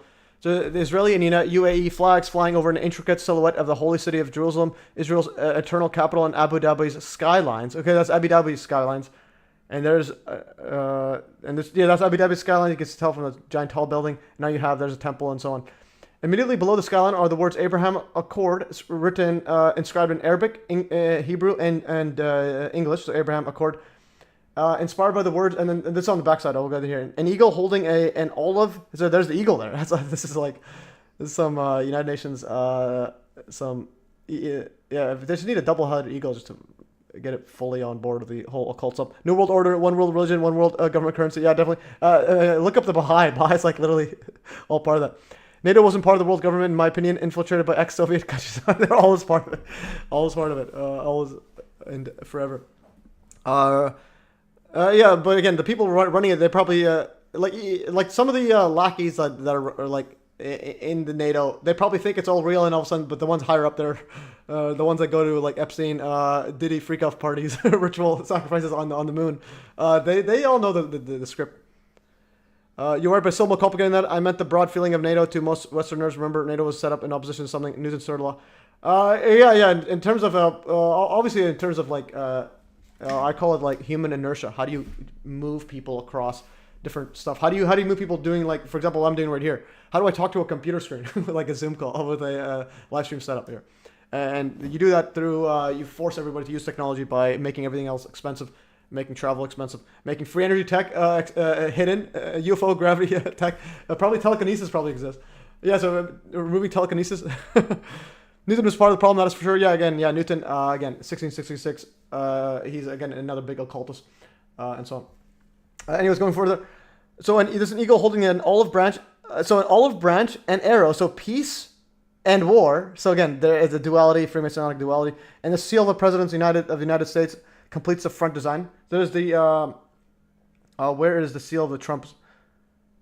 Where's the front design? Oh, this is the seal is probably the center. Yeah, that's probably the center. I don't know. Anyways, Abraham, the familiar Bible character, is referred to as Abraham in the Christian faith, Ibrahim in the Muslim faith, and Avraham in the Jewish faith with a V there. And then seek peace and pursue it. And if one inclines towards peace, it inclines towards you. That's what it says here. And it says, seek peace and pursue it. For I will give you lasting peace in this place. And there's Donald Trump's signature. There's a sword right there. And if one inclines towards peace, and then look at all the tech there. There's the binary code. There's the spaceship. There's the vaccine. Holy. There's some nanotech. There's a Saturn there. So we got Saturn. It says, inspired by the words of the prophet Isaiah, the back of the medal features a sword that gradually morphs into symbols of peace, prosperity, and agriculture and technological advancements. The commemorative coin also features quotes from the Quran and Prophet Jeremiah encapsulating moral duty to seek out and embrace peace. And last one, a signature of Donald Trump. The president has been nominated for the Nobel Peace Prize. Israeli and Emirati companies signed agreements to work together for a cure for COVID-19. All right, as well as cooperation in the fields of infrastructure, science, agriculture, and energy. Every action has an equal opposite reaction. Yeah, but again, every psyop has an equal opposite psyop. Again, that's a better, more accurate one. It's like you have to grasp that we are the pawns, and of some sort of weird cosmic mumbo jumbo. Okay, so we got over that. I'm gonna drink some water. I'm gonna play a video, and I'm gonna go drink some water, and I'll be back. So which video should I play now? Abraham, I alone can drink peace. I do want to actually play. Okay, speaking of the peace stuff here, peace does not always mean that what Englishman thinks. I learned it many years ago. Traveling areas had no business being in. Yeah, peace. I think it just means like peace for them, like peace of mind. They don't need to worry about us waking up. Okay, walk in truth. Hello, let's go. Okay, what's another one here? So this one I already covered. Oh, whoops. Oh, that's post right here. Yeah, this is Trump alone can bring world peace. This is one of the funniest things. It's like the funny thing is when he always trashes Biden in it as well. This is from May 21st, 2023. He says, Biden continues to bring the world ever closer to nuclear war. I alone am the candidate who can prevent World War III. I will end the killing bloodshed and bring peace to Europe and the world. So again, this is wild. The Newton Apple story is a myth, so I wouldn't read too much into it. And so far that whoever made the Apple story picked the date. Yeah, or they could have just had the story on 1666. They could have just made it happen. I'm saying it's like, yeah, it could have been scripted, it could have been fake, or they could have actually happened, and they just made it like that. So it's like whatever. It's just an apple falling in the head. It's not like they could do a lot of stuff. And it was also in 1666. The Royal Society, however, that's a real hot rubber. And also Newton's birthday is also on Christmas, in the old calendar. So if you go to Newton. Isaac Newton Wookie. So Isaac Newton wiki. So it's yeah. So old in the old style calendar is December 25th. So born on Christmas. And then he invented. And then it was on 1666. So on another manuscript, 1666. This is when he developed his theory of gravity and all this stuff. So in the year 1666 is supposed to be like the greatest year ever, according to these mumbo jumbos. And then I think 1666 year, something year, 1666, great year, wiki. Yeah, member of Royal Society, yeah, definitely. And then 1666 in science, I think it's like called Marvelous Year or something. Yeah, it's called the Annus Mirabilis Marvelous Year. So this is the first year to be designated Annus Mirabilis is 1666. And in this poem, 1667 poem, so titled "Celebrating England's Failure to be Beaten by the Dutch." Anyways, so it's called the Annus Mirabilis, the first year, and discovered notably Isaac Newton's. So it's called basically the marvelous year, the great year, and so on. And again, that's when the whole Isaac Newton mumbo jumbo. So we're on another level right here. Okay. Okay. So, anyways, Apple will tell you he played a role in hiding alchemy from chemistry. Yeah, definitely. He was a big alchemist as well. Alchemy is the big one. Let's continue further in our journey. Okay.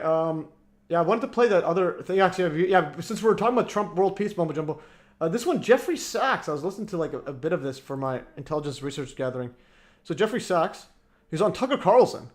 So Jeffrey Sachs on how to save the United States from getting sucked into utterly catastrophic wars with Iran and Russia. And this was June 11th, just before the strike. So it's like the biggest like podcast, one of the biggest podcasts in the world, has this guy talking about Trump war. Yeah, I'm talking about Iran, Israel, World War III, and so on. And they're also saying that Sachs advised to Trump how to end the war. And he was also saying Trump is against the war machine, and Trump's actually trying to fight against everybody. He's trying to fight against the deep state and all this weird nonsense. I'm gonna play this. I'm gonna go watch him just so you guys. Actually, survey heritage.org/survey. Donald Trump ran as where's the against the war machine? How will the U.S. go to war with Iran again? I want to go over Sachs advice to Trump how to end the war. I'm gonna go Trump versus the war machine just to give you an idea. I'm not even sure if I saw that part. Trump against the war machine. Actually, I'll just play it and just chill. Of American foreign policy. You're 44. Donald Trump ran from the point of view of Holy. the sub. 44. No one see its knees. By the way, in comes president policy of American foreign policy. In comes President Trump. President Trump understands clearly this is really screwed up. This is not helping Ukraine. Ukraine cannot win on the battlefield. More war means more deaths by the hundreds of thousands, more, not less, loss of territory. And the whole idea, what are we fighting over? This NATO enlargement? I'm not interested. This is President Trump's very accurate view of the situation. And I think he gets it. This is a stupid war. This is an unnecessary war. This is a cost. Okay, anyways, yeah, everybody knows it. All the wars are just bogus and fakes. Let's go to 5528. I think he mentioned something about, again, it's hard to, like, there's no transcript to, like, search it. YouTube is a probably is a bit better one. I'm going to go on YouTube, maybe. Actually, that's a good one. But first, there's a message right here from Solo. Bald Eagle attacks Trump during photo shoot. Okay, let's play this. You gotta go fast. Yeah. Put your hand out of the glove.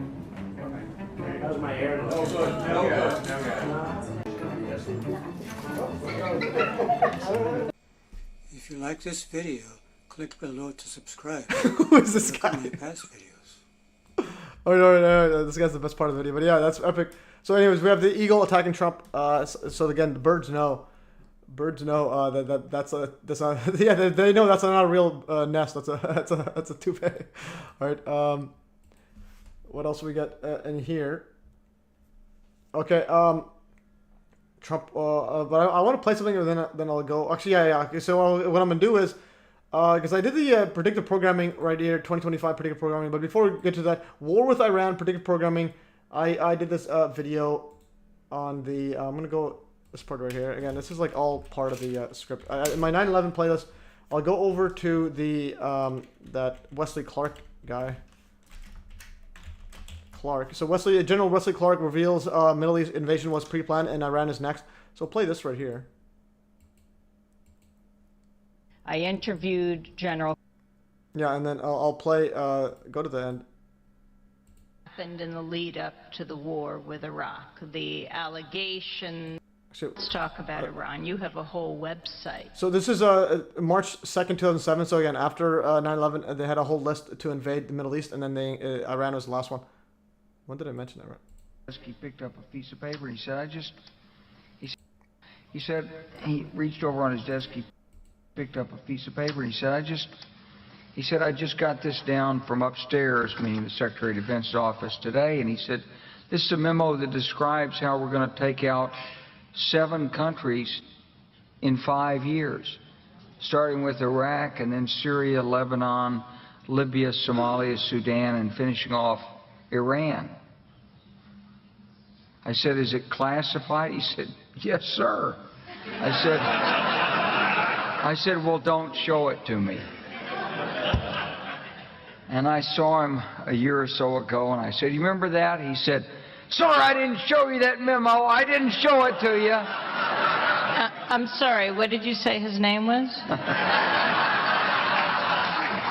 I'm not going to give you his name. So go through the countries again.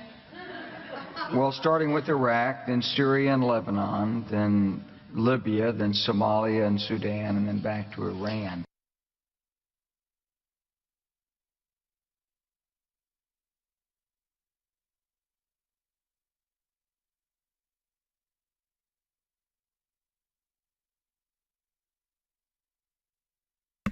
All right. Anyways, yeah. So you had heard him saying that Iran's the last one, and now I also include a bunch of these clips right here. I'll keep playing them while I finish. I'm gonna eat a little fruit. Let's play this. I should have read this out. I didn't read this out. I should have said. But anyways, the quiet parts are just the articles, but then it gets to some pretty epic stuff.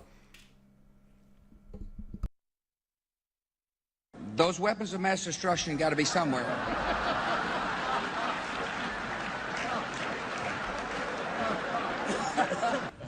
Nope, no weapons over there.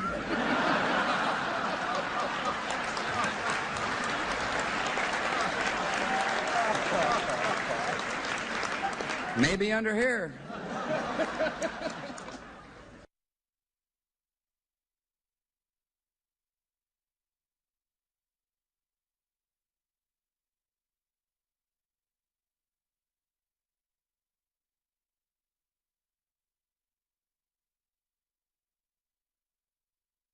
Go into greater detail. We see these beautiful pictures at night from the decks of these 2 U.S. Navy vessels in the Eastern Mediterranean. I am tempted to quote the great Leonard Cohen, I'm guided by the beauty of our weapons.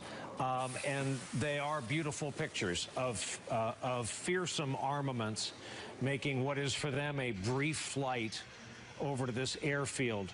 What did they hit? What are you convinced?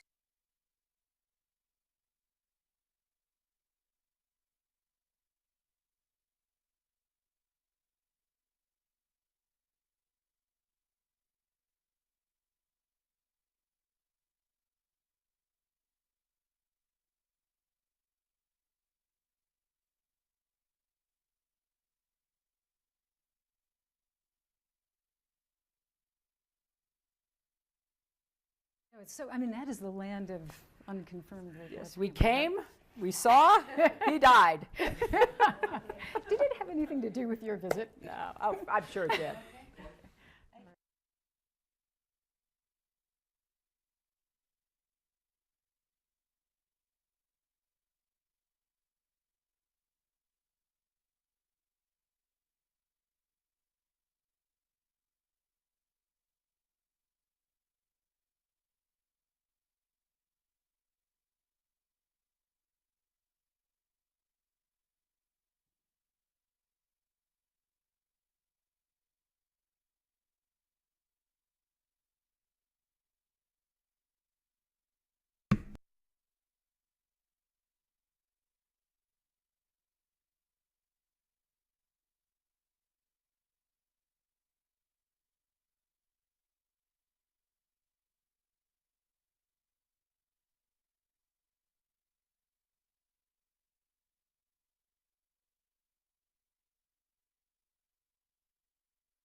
Oh, sorry, I was muted the whole time, and I was scrolling down. Okay, Epic, so sorry, apologies. Angel White, yeah, have a good one. I was talking the whole time, and I was muted. I hate when this happens. I get pressed. I need to press this so hard. No sound, last 5 minutes. Okay, muted. Okay, sorry about that. If I do that, send another link there anyways. Apologies. So, Angel White, have a good one. He says, I'll continue watching tomorrow, bro. Gotta get up early for work in the morning. Stay blessed. Yeah, have a good one. Okay, I'm back, guys. Apologies. So, I was saying is, I was reading Timmy Sullivan's. He says, yes, but Wes Clark isn't saying anything the man doesn't want us to know. And Amy Goodwin is a representative for the banksters pretending to be a bolshevist and the establishment CIA. Yeah, she's obviously CIA. She's obviously controlled opposition. Wesley Clark is obviously, but what I was making the point while I was muted is basically saying that when they say they don't want us to know, well, the thing is, it's who's us. They don't want the whole world to know that Iraq, Libya, Lebanon, Somalia, Sudan, and Iran were all in a piece of paper right at the Pentagon saying we're going to bomb this right after 9/11, and that the generals had like no idea what in the world's going on here. It's like, why are we bombing them? So what I mean is they don't want the whole world to know that's all scripted, but they don't mind letting, let's say, a few of the conspiracy people know. Like 10 years later, this was like in 2012 or something. 10 years later, hey, yeah, by the way, obviously these are scripted. They don't mind like a few of the population to know, like us, but they won't tell us about the towers turning to dust. But they'll tell us this. But in my opinion, anything and everything that can wake people up, that is good info. So in other words, this is important info that everyone should know. But they don't want the whole world to know this. Go ask anyone on the street and ask them, hey, did you know that every single list on the Middle East that was bombed was all scripted and on a piece of paper right after like 9/11? Anyways, to myself, yes, yeah, definitely. But again, anyways, so going back to my thing, so he's not telling us anything that's gonna like sway the needle that hard in terms of So he's not telling it like. To go and tell people all this and be like, oh, you're telling me the war is scripted. They probably even know, like, who cares? But they don't tell you this. Direct energy weapons, free energy tech, like advanced reality is next level. But anyways, I wanted to go back to this part right here. So I want to read it again. This is 2018. This is all part of the predictive programming, though. So even when they say like they want us to know, yeah, but they also tell us what's going to happen. Similar with the swine flu and all that, they like prep the population before the big one happens. So Iran is the big one because they keep saying it. They keep telling you. So they're priming the whole population. So Trump says to Iranian president in 2018, never ever threaten the United States again or you'll suffer consequences the likes of which few throughout history have ever suffered before. We are no longer a country that will stand up for your demented words of violence and death. Be cautious. I'll tell Trump this at Wendy's. Well, why are you yelling at us? Anyways, and then keep going. And also Q.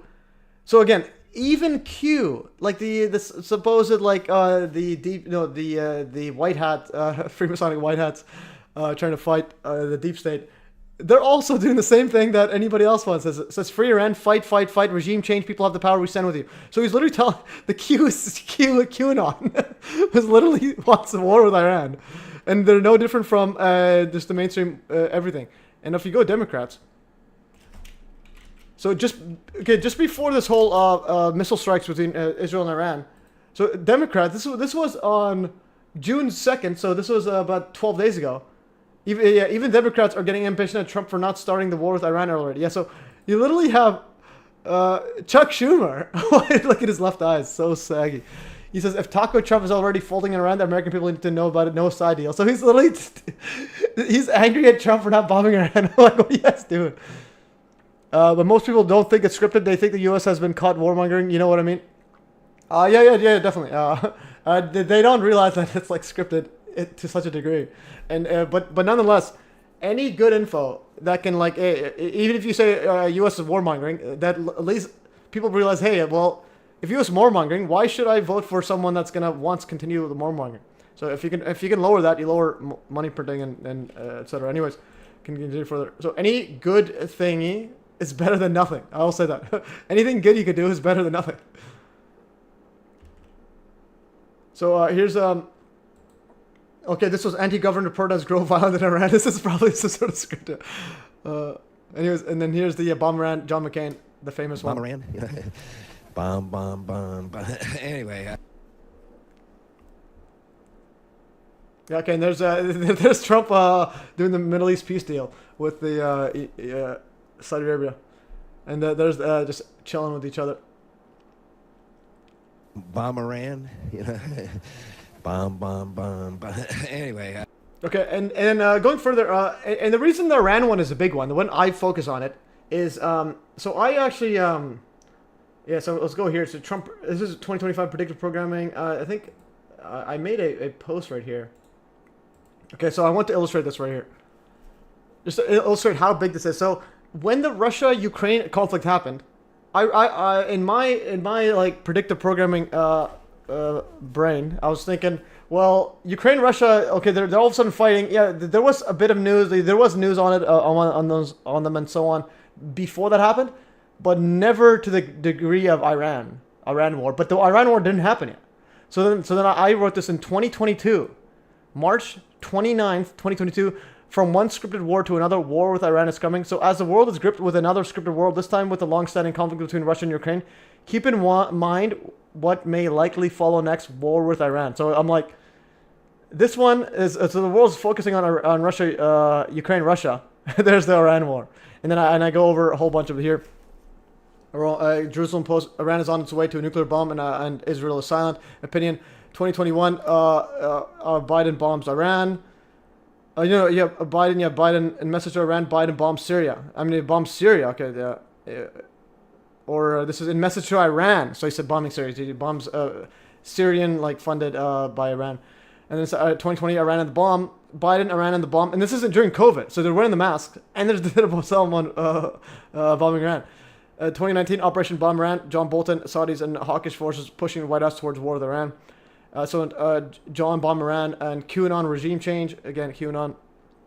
Look at Trump, Israel, Cyrus, competitor of Cohen. I think I just did that. Or yeah, that's a different one. Yeah. I think I have looked at that. I thought I did this. I thought I looked at this one already. Actually, that's a different one. The coin. It should be a coin. Yeah. This coin. Yeah. This. Yeah. That was another one. Yeah, I have seen this one. Yeah, this one to fulfill 70 years. So 70 years from Trump, from the Israel being formed. Okay, I'm gonna continue back here. So, anyways, 2016, Iran and North Korea. So North Korea might be popping up somewhere. So North Korea will probably partner with Iran, and then to stop. This is New York Times giving an absolutely like hot take. No, an absolutely like big brain genius take. To stop Iran's bomb Iran. All right, let's go. War with Iran's probably our best option. It's like this is the mainstream news telling the whole population bomb Iran. CNN at Christmas party. Bachmann tells Obama to bomb Iran. Nuclear red line. Iran already passed red line. Experts bomb Iran again. 2012. And it was how I tried to bomb Iran into the Stone Age, and he's on Forbes. And then here's Patrick Clausen, how U.S. Will start war with Iran. I'll play that video and then I'll go to the Washington. I gotta go. In Israel and bomb Iran. Because I just drank a whole bunch of water. Oh wait, Israel bombs. If Israel bombs Iran, it will spam, spoof, and hack first. So there's Israel, Iran. The point of no return 2010 is again talking about Israeli airstrike. So this is interesting. From the Obama administration, the prospect of a nuclearized Iran is dismal to contemplate. It would create major new national security challenges and crush the president's dream of ending nuclear proliferation. From the view from Jerusalem is still more dire. A nuclearized Iran represents, among other things, a threat to Israel's existence. In the gap between Washington's and Jerusalem's view of Iran lies the question who, if anyone, will stop Iran before it goes nuclear, and how, as Washington and Jerusalem study each other intensely. Here's an inside look at strategic calculation and how, if things remain on the current, an Israeli airstrike will unfold. So like 2010, literally 15 years ago. I think they want archaeological evidence to be evacuated and eliminated from our access to be, so they need to bomb the world. Interesting. Well, again, my view is they need like ritual sacrifice. They need to like kill off peeps, mainly for keep the inflation game going, but also for ritual satanic purposes. So is the U.S. preparing to bomb Iran? Yeah, and then 2020, yeah. The U.S. preparing, and then 2008, a catastrophic strike against Iran. Sarkozy warns Iran of a catastrophic strike. 2007, the plane that would bomb Iran, and John McCain's Bomb Iran song. So there's 2007. This is a plane that will bomb Iran. This is an advanced plane. They have to keep the nuclear narrative because they can't allow us to know the weapons of mass destruction are the highest effect. Yeah, definitely. And that's what the Space Force and so on. But again, the nuclear stuff, they probably, again, it's just a big bomb. Like, they can literally have big bombs. They can have big bombs, even if it's just regular nuclear fusion or fission, the same thing. Just big bombs. McCain sings Bomb to Iran. There's this guy, Bud Hurts, secretly urged Bush to bomb Iran. Jesting, this is him saying bomb Iran. 2006, strike Iran. Why not strike? Why not a strike on Iran? What is going on here? 2001, 7 countries in 5 years: Iraq, Syria, Libya, Somalia, and Sudan. Anyways, and this is Washington Post. In the words of George Orwell, Washington Post. Wars are there to make us safer and richer. So in the long run, wars make us safer and richer. Okay, so like, what in the world is this? That is true as well for their astral theological beliefs. Yeah, definitely. There's a whole bunch of nonsense that they're doing, and okay, I think Jeffrey Sachs. First of all, I want to go back into him and how will the U.S. go with Iran? And then he said something about Trump. Okay, actually, that's what I wanted to go. I want to go YouTube. Okay, and he charged me to build a house in Jerusalem again. Yeah, he's like Cyrus, the Gentile. King that like builds a temple to builds Israel the temple or something. Anyways, I'm gonna go right here. I'm gonna go Trump. No, no. This is Sachs Tucker on YouTube. Yeah, this is 3 days ago. Dark Force pushing. Yeah. So Jeffrey Sachs, the Dark Forces pushing Trump into war with Iran. So in other words, Donald Trump ran as a peace candidate. He was going. And then, in other words, the deep, cult Freemasonic stuff here. I'm going to go right here. He ran as a peace candidate. I'm going to go Trump. Sachs advice on how to end the war. The war is being waged by global intelligence agencies. How long until we enter a world war? I'm going to go to the Trump transcript.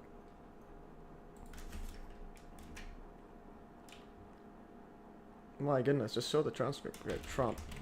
See how many times Trump is mentioned.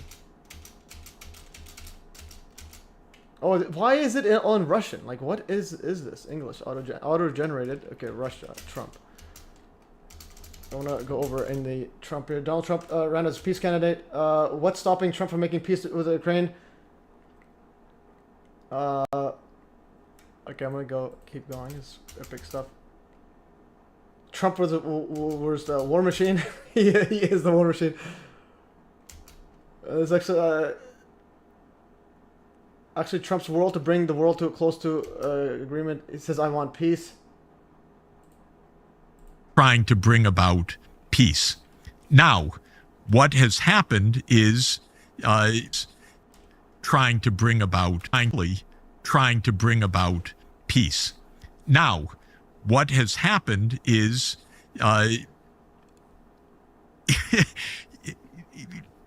Trump has said, "I want peace." He's faced this mountain of...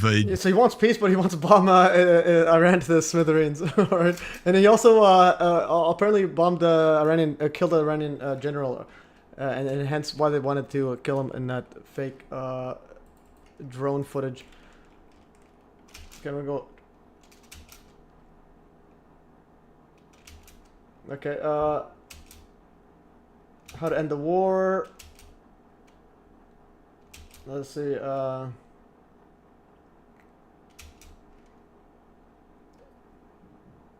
okay.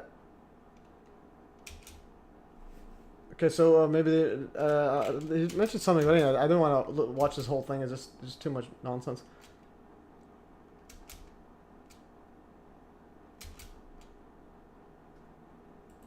Okay, let's see what he says here. Their agencies run around to the European leaders, run to everyone to try to turn Donald Trump. And I'm saying what President Trump has is two things. One is he has constitutional authority. And the second, he and he alone has the direct line to President Putin. And the two super... Here he said he and he alone has the direct line to Putin. That's Trump. And the second is two things. President Trump is two things. One is he has constitutional authority, and the second, he and he alone has the direct line to President Putin. And the two superpowers are the protagonists in this fundamentally. That's right. And they can end the war between the two of them, not to stop the Ukrainians from fighting, but to stop Ukraine from having the means. Okay, so anyway, so he alone, that's literally the Trump alone can bring world peace. And Trump literally talked to Putin this morning, according to his tweet, or his Truth Social. Just the armaments, but without the intelligence. But if President Trump gave that order, would it be affected? I mean, who was the last president to control the CIA? This is all just like WWE theater. Let's see what he says right here. We're close to an agreement with Iran, in fact, thanks to President Trump, because Netanyahu says, no, we need to bomb the hell out of them. We need to defeat them like we defeated Saddam and Assad and Gaddafi. Anyway, so this guy's saying the whole time saying Bibi, Israel's the bad guy, and then Trump is actually good, but they're pushing him to war. Like, what does that mean? Okay, anyways, they're all the same thing. Last dozen years saying, peace, come on, make peace. President Trump is close to it right now. Again, he's close to peace, okay? In all the other cases we have been discussing, the deep state narrative is deep. It's long-standing. It's not shallow. It's pretty much empty. It's pretty much concocted, but it's deep. And so in order to overcome the deep state, in this case, it's the Israel or Zionist lobby. Because it's, all right, so Trump's going to bring world peace, and the deep state is Israel and Zionists. Like, why did Trump literally be a Zionist guy? Oh man. Anyways, I can't. This is just too much. And then there's also this is Israel choir sings Trump. Sings Trump. In Israel, there's literally a whole choir singing about Trump. Where's that choir? Israel. There's like a full Trump song.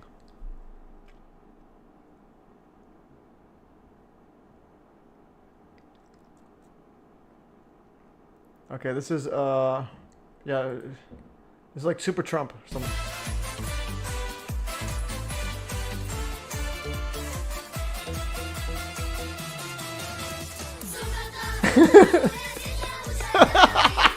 So anyways, Israel and the Zionist lobby are the deep state, but Trump will bring peace. I'm like the same thing.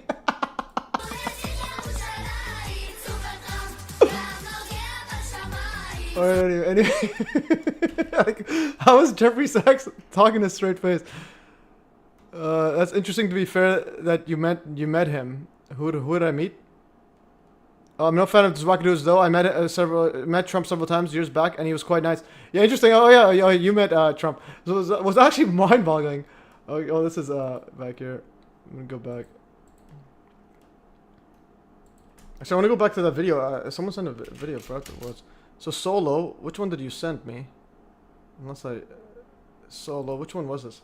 Oh yeah, we went the Eagle one already. Yeah. Anyways, I'll post this right here. This one's so good. Super Trump. All right. Anyways, so Jeffrey Sachs. Yeah. So speaking of Trump, so Trump, his Twitter account, he actually, so my cousin actually tweeted at him looking for a job, and then he at one of his hotels, and then he actually replied, or his assistant or whatever, whoever runs the account, he says, yeah, for sure, you can go and talk to XYZ at the hotel, but she never ended up going there. So anyways, so Trump actually replied on Twitter to my cousin. Anyways, let's see what else he has. Trump in here, because Jeffrey Sachs is definitely a big insider. He's not just some random guy getting on Tucker Carlson. Okay. Let's see what he says right here. Yeah, he's close to it. I'm gonna go back. This one. Agreement with Russia, so it would just open up another front of potential nuclear war. President Trump's smart. He's trying to avoid this. Everyone's shouting at him, don't avoid it, go to war. And for the president to prevail, he has all the authority he needs. But this noise is incessant, and the arrogance of a Lindsey Graham. Yeah, anyways, yeah, the usual ones. Yeah. You need to watch the latest Sachs interview. He's crying about the Pope's SCD goals and how are only met by China and Western governments are not interesting. Is he in favor of them or anti them? Okay, yeah. So anyways, so that is pretty wild. Okay, that was that part. I'm actually, yeah. So I'm gonna play another thing that I was found interesting was Sachs tippy top works with this, and yeah, definitely. But before these attacks, I got a whole bunch of notifications. People were sharing my video about the that Patrick Wallace guy way back. Where's the other one? I'm gonna go. I think I'll just go to my channel.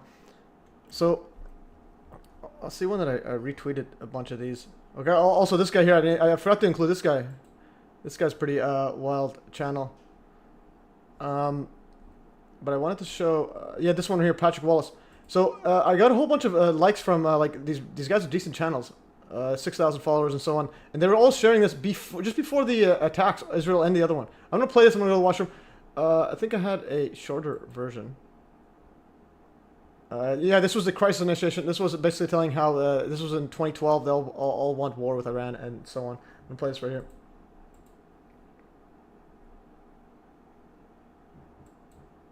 Oh yeah, this was June 10th. Yeah, this person's shared it. But let's be blunt. If it looks like the negotiations are going nowhere. So they're trying to force, according to the script, they want to force Iran to make a, anyway, send it to Telegram, the link. Yeah, so they want to force Iran to make a nuclear deal, according to the script, and they said that they're not doing it, so they need to initiate crisis, and that's how you do it. And so again, a deal will be made after war.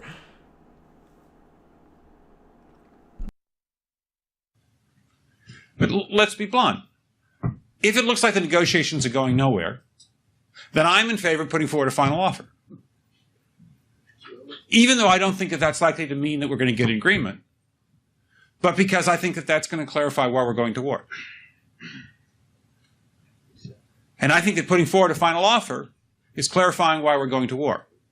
I don't think it's a way to help us get an agreement.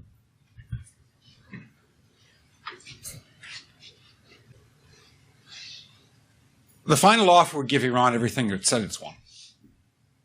So we're not asking them to give up what they've announced as their goal. And that's a useful thing, both with the Iranian public and with the world public. We have to face the distinct possibility that our campaign of greater pressure on Iran will not influence the Supreme Leader. I mean, the Supreme Leader has good reason to believe that North Korea is a success and China is a failure, because North Korea has sustained its revolutionary fervor through several generations of leadership, whereas the Chinese regime, while it's still in place, has lost its revolutionary fervor. Now, if that's the criteria by which he judges what constitutes success, the fact that North Koreans are starving and the Chinese are prosperous is not as important. All right, I'm back. And if that's the situation, Iranian leadership I'll go back is we didn't go. So if, in fact, the Iranians aren't going to compromise, it would be best if somebody else started the war. So they're saying if what's his name? Yeah, if Iran doesn't compromise with the nuclear deal, someone else will have to start the war. It'd be better. Compromise. It would be best if somebody else started the war. How much priority the Supreme Leader places on that? I don't think it's a desirable model for the Iranians. This is a man who seems to suggest that on August 17th, they go down. Someday one of them might not come up. Flip the pressure. And then combine other means of pressure with sanctions. I mentioned that explosion on August 17th. We could step up the pressure. I mean, look, people, Iranian submarines periodically go down. Someday one of them might not come up. Who would know why? We can do a variety of things if we wish to increase the pressure. I'm not advocating that. But I'm just suggesting that this is not a either-or proposition of, it's just sanctions has to succeed or other things. We are in the game of using covert means against the Iranians. We could get nastier at that. All right, anyways, I thought I had a shorter one, but anyways, I uploaded on my MES Truth channel, and I think I had a longer one, or let's just see the whole thing here. Yeah, I had the longer one. Is it was like 24 minutes. Yeah, it's pretty wild. Okay, and then Dzrinsky's birthday says check MES links. So, oh, so you're James. Okay, I didn't know which one was James. Okay, so you're James. Well, we can't afford to start over. Now, what's going to happen after 2030? Let me say a few words about that, because you're going to play a big role in that. Obviously, we're not going to achieve what we set out to achieve in 2015, September 25th, 2015, when Pope Francis ushered in the Sustainable Development Goals at the UN. The agenda was pretty optimistic beforehand. At the time, it was very stretched goals. It would have required a lot of capacity and working together to make them happen. Of course, we just didn't get the major So let's see, but we just lost a lot of time. So some of the objectives and so on, but to keep the greatest challenges in achieving sustainable development is the inability of most governments to plan effectively over long time horizons. Transforming critical systems like energy or education requires strategic thinking over 25 in the next 30 years.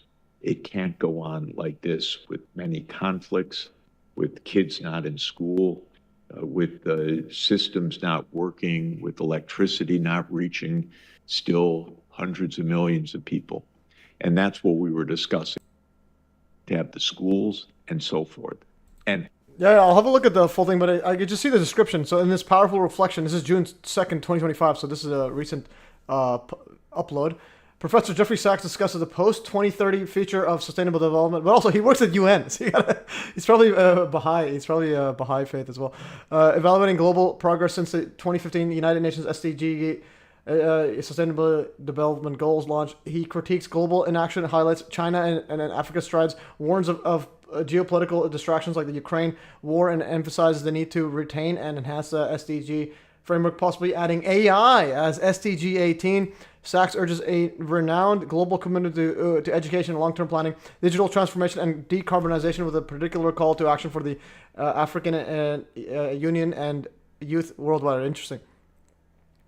Yeah, so that's again, and also guys, it's the I think it's a live stream for the Trump parade and also the protest. We'll have a look at that, and no, this is good stuff.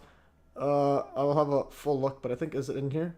Put it in here as well, just so that it's all easy to sort. So if you put it in the actual discussion thingy, then I'll put it there, because that's pretty epic. Anyways,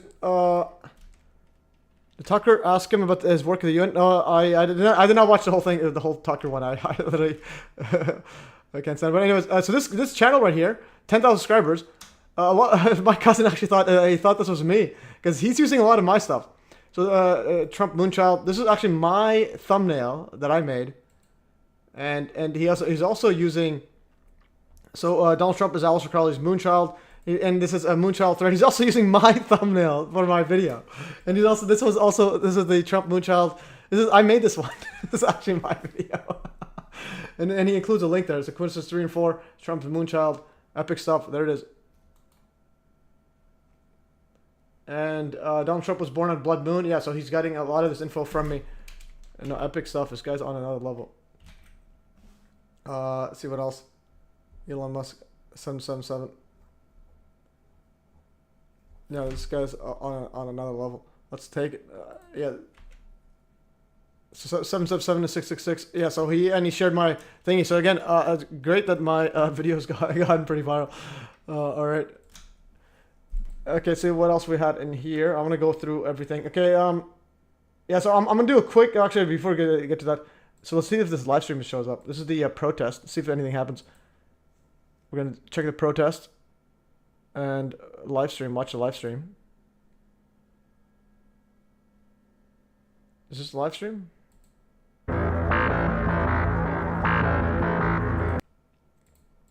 And then also I want to get the Trump. Where is the Trump military parade? This one right here. It boggles the mind how much of a shill Tucker is. He makes Alex Jones look like a chump. Oh yeah, and also in that Tucker one, he actually mentions Osama bin Laden, as if he actually did 9/11. So I'm like, what? Alright, we'll go to the Tucker one. Okay, we'll go back to the Tucker YouTube. Oh man, why doesn't it just show it? Okay, so we'll go here. So again, and think about it this way: Tucker had interviewed Putin. And they both have known for wearing the Kabbalah red bracelets. Like, what are you guys doing? Alex Jones would never talk to someone who works at the UN. And Alex Jones? Alex Jones, I don't know. We'll see. They probably fund him behind the scenes for like making UN look good. So again, it's almost like UN. One of the best allies of UN is Alex Jones. It's like. Basically saying, hey, look, you don't believe the climate change? Look at the absolute insane Alex Jones. Like, all right, climate change. I'm gonna go to Osama. So this is business, everything. No more 9/11. Normalizations. Osama bin nuclear war. Keep us out of. He said no more nuclear war with Palestinians and Arabs and so on in Iran means no more 9/11s. Listen to that's what Tucker said. Peace between the Israelis and the Palestinians is America's interest. Again, not even on moral grounds, just the most practical grounds. Yeah. Keep us out of nuclear war. Keep us out of regional war. Have economic development. Build. Have business. Everything. No more 9/11. Normalizations. Osama bin Laden said that he planned 9/11 in part because of what was happening between Israel and the Palestinians and America's support for business. Everything. No more 9/11. Normalizations. Osama bin Laden said that he planned 9/11 in part. Why did he stop? He's like wondering. I just had like a bunch of interviews with I think he had Joe Rogan or other people talking about. I think he had some other 9/11 truth people talking about 9/11 being explosives. Osama bin Laden said that he planned 9/11 in part because of what was happening between Israel and the Palestinians and America's support for Israel. Yeah. So you heard it right there. So Osama bin Laden did not like Israel, what they're doing to Palestine. So then what he did, he developed directed energy weapons in space or something, and fire, and so he developed hurricane control to steer the hurricane and basically turn towers to dust using sci-fi technology. Tucker forgot his talking points. Yeah, he forgot which one he's like juggling. I'm like, what is? So if you go Tucker, yeah, this is actually a good one. I'm gonna go and share exactly here. He forgot his talking points at 206, etc. I'll put it right here. So I'm gonna go right here. Yeah, so he literally forgot his talking points. Like how I saw him like, what are you talking about? I'm gonna say I hate these code. I'm gonna go a few seconds back. 0. Okay. Forgot his talking points. Yeah. So completely agree with you. For optics, you wouldn't talk to someone who literally. Yeah, definitely. Yeah. Well, again, I can't really say that about Alex Jones because before he was super like he seemingly to be like anti-trans people, but now he has like literally a trans guy on trans woman on his leg. Let's say Alex Jones. Trans. Yeah, this one right here. So this one asking Blair what trans. I think I mentioned it here. Yeah, first of all, Alex Jones, he had trans corn on his phone. So and then he had this Blair person, like so he had this. Do you think? So he has this like alt-right Blair person, and he always like hits on her, and he also I think sitting on his lap before as well. Do you think it was the chemicals that because we know the studies are there that embryonically put you that direction? I'm not writing it off. I mean, I've thought about it. He's asking the trans woman if it's the yeah, it was open. He's asking the trans woman if the chemicals in the water turned her like that. All right, and I want to open this one here. I thought there was gonna be a stream. Where's the stream? Oh, there's a stream 5 hours ago. There should be other streams live. Is anything live? Nothing's live. Okay, this was 5 hours ago. what to build. So notice that there's always protests after each election one. Remember the 2020 they had the COVID.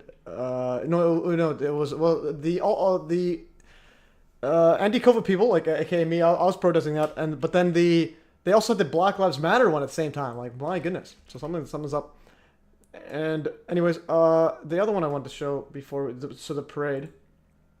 I'm gonna go right here. Okay, let's go to the parade. And military army parade. Let's go. This is apparently USA Today has a live stream of it. Okay, let's see the live stream parade.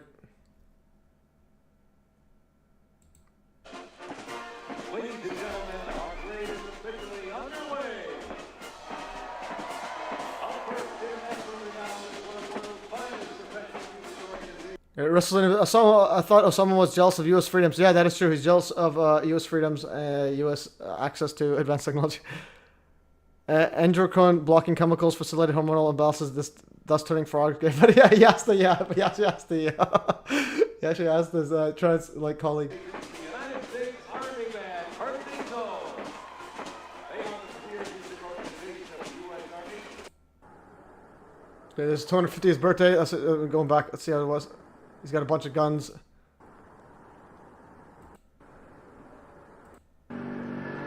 Holy. So think about it this way. It's like the first time they prayed in U.S. history. I don't know, maybe. Marcus Pomp celebration in his 79th birthday.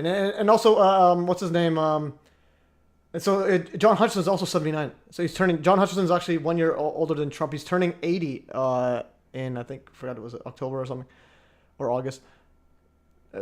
Parade will feature army, and but it was banned after pushback. Trump's attempted to hold military parade in his first term. So, apparently Trump attempted to hold a military parade in his first term to commemorate the centennial of World War I, but it was abandoned after pushback over cost and logistics from DC officials. I highly doubt most who have been, quote, caught with Cohen and such were involved. Rather, they were blackmailed. Blackmailed. No, but I'm saying Alex Jones literally said that, yeah, so what, he watches that and so on. He literally, like Alex Jones literally said as well. So you can, who were caught, but again, I do think a lot of them were blackmailed because like, if someone did that, I will literally tell, like, if, let's say, for example, in my, if someone does that, I'll literally say, I did not do it. This is literally just put on there and whatever. I would just deny it forever. And Alex Jones literally just admits to having it there, and he was watching it. Anyways, did Crowley and Hubbard impregnate a woman under a full moon to have a Trump? Oh yeah, we haven't got to that part. Crowley. So this is Crowley. So Aleister Crowley's June 14, 1946 letter about the moonchild. So now let's take a look at the letter from the infamous occultist Aleister Crowley to his student Grady Lewis McMurtry. That just so happens to be dated June 14, 1946. In the letter, he mentions that NASA pioneer Jack Parsons and Scientology founder Ron Hubbard, taking ideas from Crowley himself, are attempting to produce a moonchild or moonchild. And this is literally on June 14, 1946. Let's click the whole thing here. And the guy also signs off as 666, the beast. That's Aleister Crowley's number. And then anyways, so he wrote right here, it is... no good talking about Freighter 210. I think that's like the that was Jack Parsons' title in the little click. Coming over, he has got under the influence of a person whom I believe to be an ordinary con man. That was Ron Hubbard. At any rate, he is acting like quite insanely, and as far as I can see, both deceitfully and dishonorably. But apparently, he was still giving advice to Jack Parsons on how to go about this moonchild nonsense. I am still waiting to hear whether the adverb dishonestly should not be added to this list. In any case, he would not come because, oh, curse these people who have no idea of their own and can do nothing but pick up my ideas and try to put them into operation without in the least understanding them or knowing how to bring them to success. Apparently, he or Ron or somebody is producing a moonchild. Okay, anyways.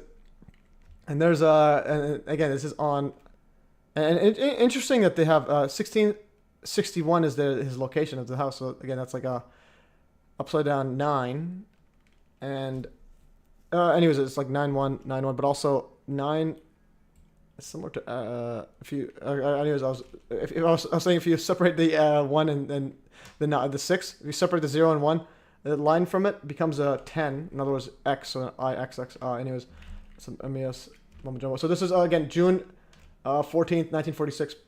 In other words, the Ridge, Hastings, England. And then keep going further. So background on the moonchild. The moonchild is a magical being produced by from the impregnating of a woman by the spirit of a goddess called Babylon, according to Aleister Crowley's Thelema religion, thus producing a human reincarnation of Babylon. And also, Aleister Crowley was a 33rd degree Freemason, but then he wanted to create his own little lodge/religion that heavily focused on the sex magic. He's like, the Freemasons weren't doing this too much. I want to get more and more on this. That's producing a reincarnation of Babylon to help save humanity. So again, Babylon is like a spirit of a goddess named Babylon, and so on. MES note and warning: do your own digging as to what this means and what type of rituals they're performed. Yeah, anyways, look at the rituals yourselves. It's just too ridiculous.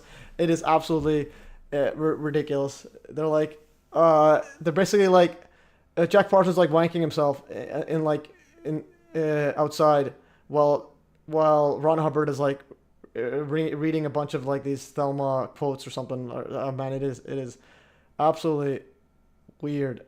Anyways, Aleister Crowley written many works on the moonchild, one of which was fictional 1917 novel titled Moonchild, but anyways, and how it was supposed to be produced. And so there is a cover of the book. And so on. Here's another one, a very interesting illustration. There's a kid with a skull. And he says, homunculus conjured by magic to possess the body of a human. Aleister Crowley, the great beast, describes in one of his rare works of fiction the mystic practices passed down through the animals of the occult, the sensuous contrivance of a lunar spirit. And again, Moonchild was like they're trying to produce it, and then look at another photo. It kind of looks like Trump. Moonchild, Trump, Moon, and again, he wrote the letter on Trump's birthday, and so on. Have you seen Crowley in that film about space? No, I did not. He locked himself in a cottage for years in it. Where's the info on the thumbnail for this video? On this video? On the thumbnail, have you talked about the whole Crowley thing? The thumbnail, the title? No, I have a whole list on here. You can literally watch my video. This is my video that I'm doing the notes on. These are the notes of my video. And also go to the sections playlist on the Babylon. So and also there's Jack Parsons, the whole Babylon working, and apparently all Scientologists for somehow voted for Trump. And then I also go over the Strange Angel, which it was about Jack Parsons' Babylon working, or the creating the Moonchild with Ron Hubbard, and it came out literally. The very first scene was on Trump's birthday, 2018, when Trump's president, and the first scene shows a full moon, and they also mention Beast. And it was Jack Parsons, Jet Propelled Antichrist, and so on. So definitely go watch this. Weird coincidences involving Trump's birthday. And here's a sections playlist. If you go here, I have a bunch of thumbnails that I made of it. So here's thumbnails of what I broke that 2-hour video into specific parts. And then you can go see the Moonchild 16 minutes right here.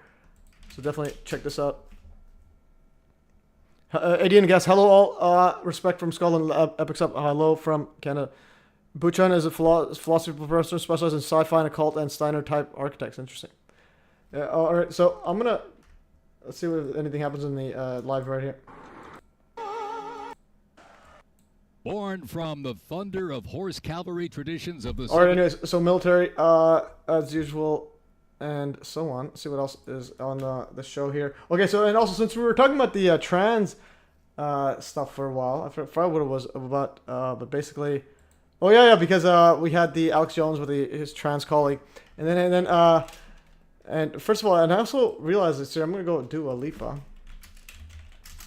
Yeah, so Dua Lipa, it's like that singer. So Dua Lipa looking very strong. So I don't know, she seems a bit too strong to be a woman. I don't know. What do you guys think? Lo and behold, thanks, MES. You're awesome. Epic stuff. Yeah, definitely watch those. You can go watch the whole thingy on there. My playlist, my. Trump sub there, but anyways, here's Dua Lipa. Just looks pretty manly. I don't know. I didn't want to sound too. I didn't want to sound too hateful, so I wrote Dua Lipa looking very strong, or I didn't want to sound like anything that could be perceived as hate because I don't want to get my channel deleted. Anyways, And also, if you're gonna watch that video, just a heads up. Strange coincidence. Here's one review. Scary. So guys, it's pretty scary. So again, it is actually pretty scary stuff. Well, it looks buff. Yeah. So there's and going further, here is compilation of celebrities with their trans kid, and I think the Cher one is the most wild. So here's Eddie Murphy and Mel B's 18-year-old child Angel comes out as transgender. All right, so this used to be a girl, now became like spikes everywhere. Okay, so now this is Cher. That's her kid. Turns into Cher and Chaz Bono, a journey of love and support. All right. And this is yeah. So it's like going from here to here. I'm not sure how that's even possible. Like even like I don't know. But anyways, it's like all the celebrities need to do this. So here's Dwayne Wade and his former son, now daughter, was like a basketball player, like 6'3" or whatever. And now she's a woman. And now this is Robert De Niro, his kid, or I'm not sure if it's his like a strained kid or anyways. So that was because he kind of looks black. And now he's a girl. And there's Jaden Smith, Will Smith's boy wearing a dress and so on. So that's and there's also clips of Will Smith kissing his son on the lips. So this is one of those Wayne brothers or whatever, Wayne brothers or something. But anyways, him and his kid. And there's Rosie O'Donnell, has a trans kid as well, or binary, non-binary or something. I don't know what's going on here. And this is the one I know this person from the Arnold Schwarzenegger, and now her kid is also the chin though. Where's the chin? And there's Jennifer Lopez with her rainbow girl or daughter or son, and then also Eminem's adopted child comes out as non-binary TikTok. Like what? And I believe even Elon Musk's kid. Again, these are I only included 10 because you can only include 10 in one post. So there's infinite more. Oh, Strange Angel, Jack Parsons. Yeah, this is Dawn of a New Eon at 150. Yeah, definitely. Yeah, I never actually saw this one. I don't watch. This is why I summoned the. Yeah, this is why I summoned the 911. Okay, there it is. I'm gonna put this quote right here. Actually, I'll give you the credit. All right. Okay, so this is why I summoned the 911, guys. We solved it.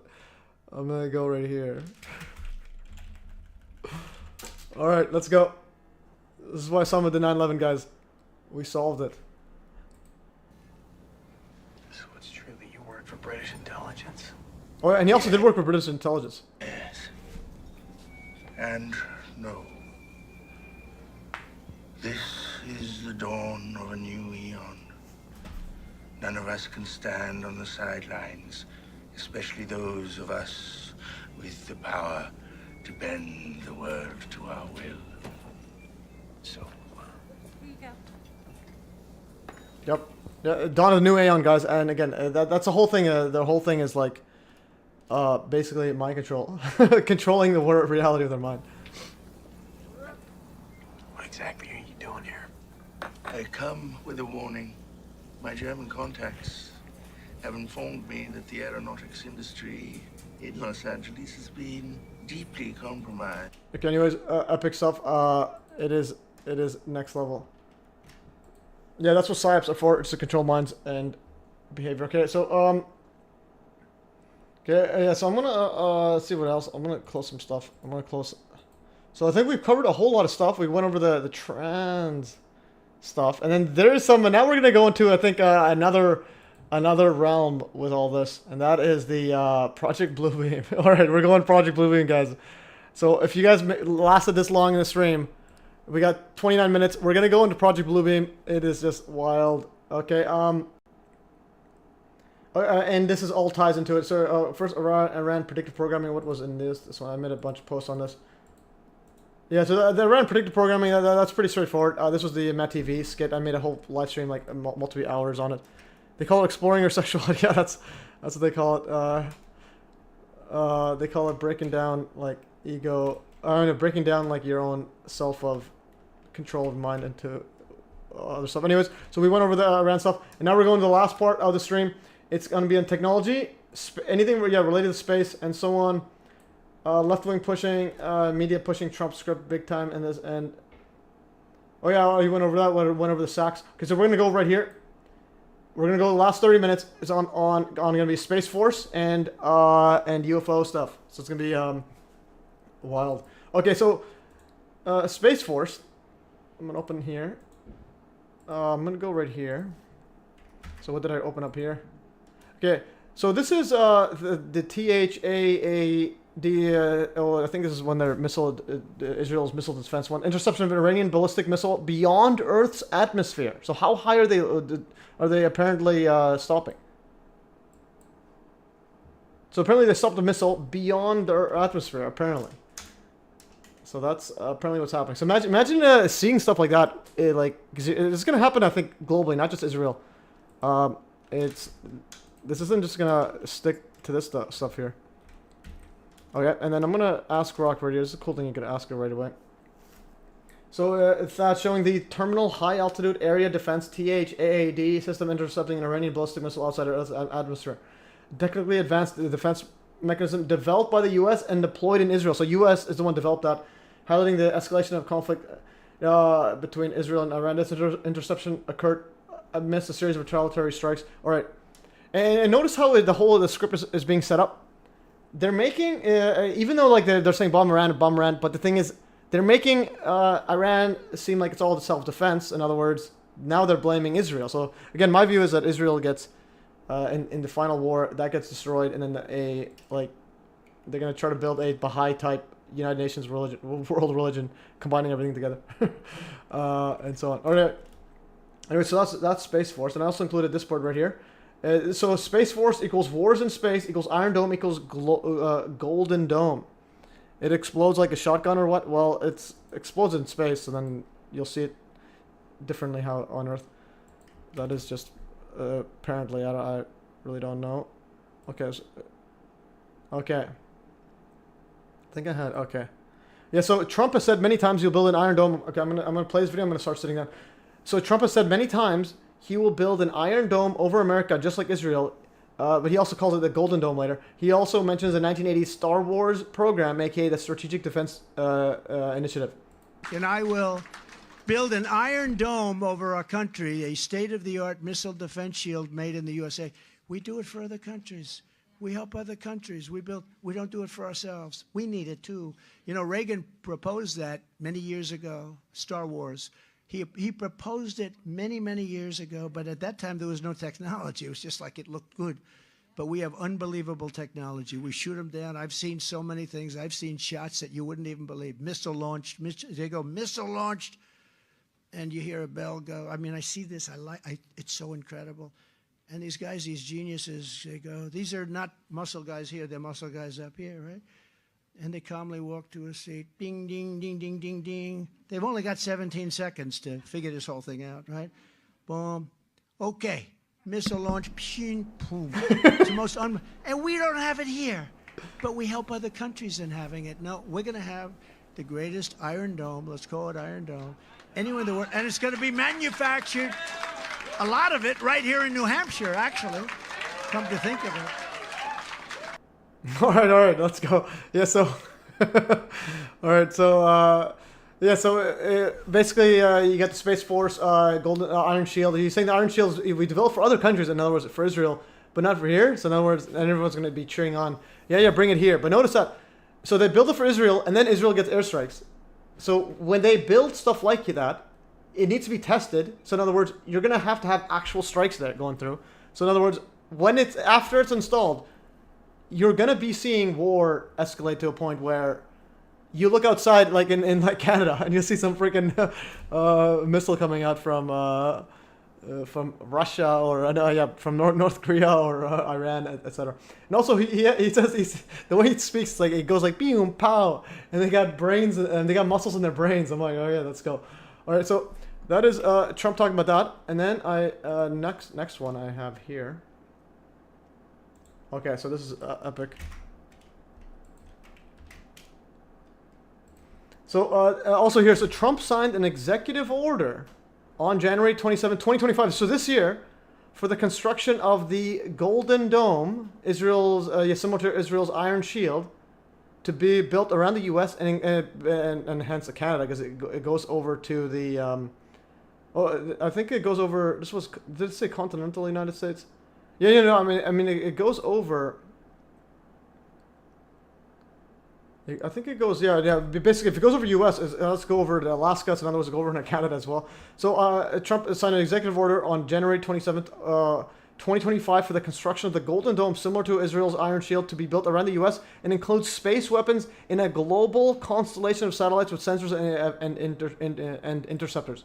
So the Golden Dome is a proposed multi-layer defense system for the United States intended to detect and destroy various foreign threats, including ballistic, hypersonic, and cruise missiles before they launch or during flight. The system would employ a global constellation. Look at the photo that's shown on Wikipedia. It's like literally covering up the entire world. Global constellation of satellites equipped with both sensors, in other words, detect anything and everything, and space weapons and space-based interceptors. Our architecture has been viewed as similar to the brilliant pebbles concept of the 1980s. I think it's Space Wars. We'll go over the wiki there. If implemented, it would mark the first time in history that space weapons are maintained in orbit and publicly announced, because they obviously got space weapons for a whole bunch of stuff. And then, so this was on January 27, 2025. Donald Trump signed his executive order directing the United States Armed Forces to construct a missile defense system. It has been compared to the Iron Dome air defense system in Israel, as well as the Strategic Defense Initiative, which was proposed by Ronald Reagan. And also remember, Ronald Reagan is the one who said, "Make America Great Again," was the first one. And then here's visualization of a global constellation of space-based interceptors, such as that proposed by Golden Dome. The White House estimates 175 billion, and the CBO estimates just under 831 billion. So White House saying it's only going to cost 175 billion. These guys are saying no, it's going to almost $1 trillion. So again, when they're building this, instead of feeding people, in other words, this is literally called, like, this is depopulation when they're funding complete nonsense. And then produced White House estimates 2029, but the actual the more likely one saying 2035 estimate. That's CSIS. Okay. Anyways, I'm gonna go right here, and then see this setup imagery. So the imagery they're saying is satellites all across that can fire laser beams from anywhere. All right, and then see some other stuff. ICBM and FOB's trajectories. Basically, United States. Look at the targets that's trending here. So this will happen. Submarine launched missile ballistic systems. So you have submarines, intercontinental missile ICBM. So I mean, let's say if submarine gets launched here, you're gonna have some satellites firing it, and so on.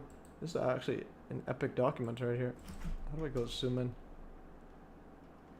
So China and missile threats to the U.S. homeland will expand in scale and sophistication in the coming decades. China and Russia are developing an array of novel delivery systems to exploit gaps in the U.S. And then North Korea. North Korea has successfully tested ballistic missiles with sufficient range to reach the entire homeland. And Iran has launched space vehicles. Has launched vehicles. Has space launched vehicles it could use to develop a military viable ICBM by 2035. All right, so we got Iran, we got Russia, we got China, we got North Korea, all the quote bad guys, and so on. So again, this will happen. Do not doubt it. Okay, I keep stressing up. They don't just put the stuff up and then nothing happens. I will do a. I'll have to put this right here. I'll put everything in here. This is actually wild. This is actually. I did not see this. Palantir is the best software AI company in the world. Yeah, probably. Palantir is just again the usual. They probably have some other black budget ones where they use for the PSYOP management. So it's like, how do we manage? I think the way the world's managed probably has the most sophisticated AI. Or actually, not even that sophisticated. People just fall for anything. Search up. Okay, no, actually, now we're gonna go into some UFO stuff. So we have 19 minutes, guys. 19 minutes and power through. So UFO influence. This was very interesting. UFO influencer Chris Bledsoe in December 2024 says orbs/angels will wake us up when Israel goes to war with Iran. Wow. Then it's basically Project Bluebeam. And we're going to play, I think there's a video here, but I think I made a full thing here.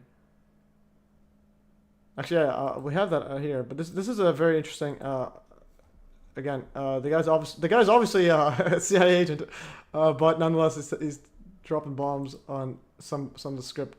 I'm going to play this right here. And what's interesting is, I think the most fascinating part was the John B. Alexander. So I'm going to go right here. Orbs. So this guy's talking about orbs and that he communicates with orbs.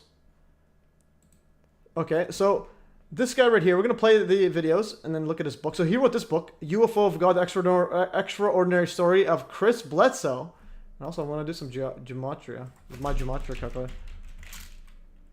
Actually, MES links. So I used ChatGPT to make this one, gematria. So gematria calculator, I also have a spreadsheet. I'm going to go right here. Okay, 119. Okay, that's 9/11 backwards. Okay, that's all right. But the interesting one is Donald J. Trump. It's 888. Okay, interesting. Okay, so we have that. Okay, so anyway, so he wrote this book.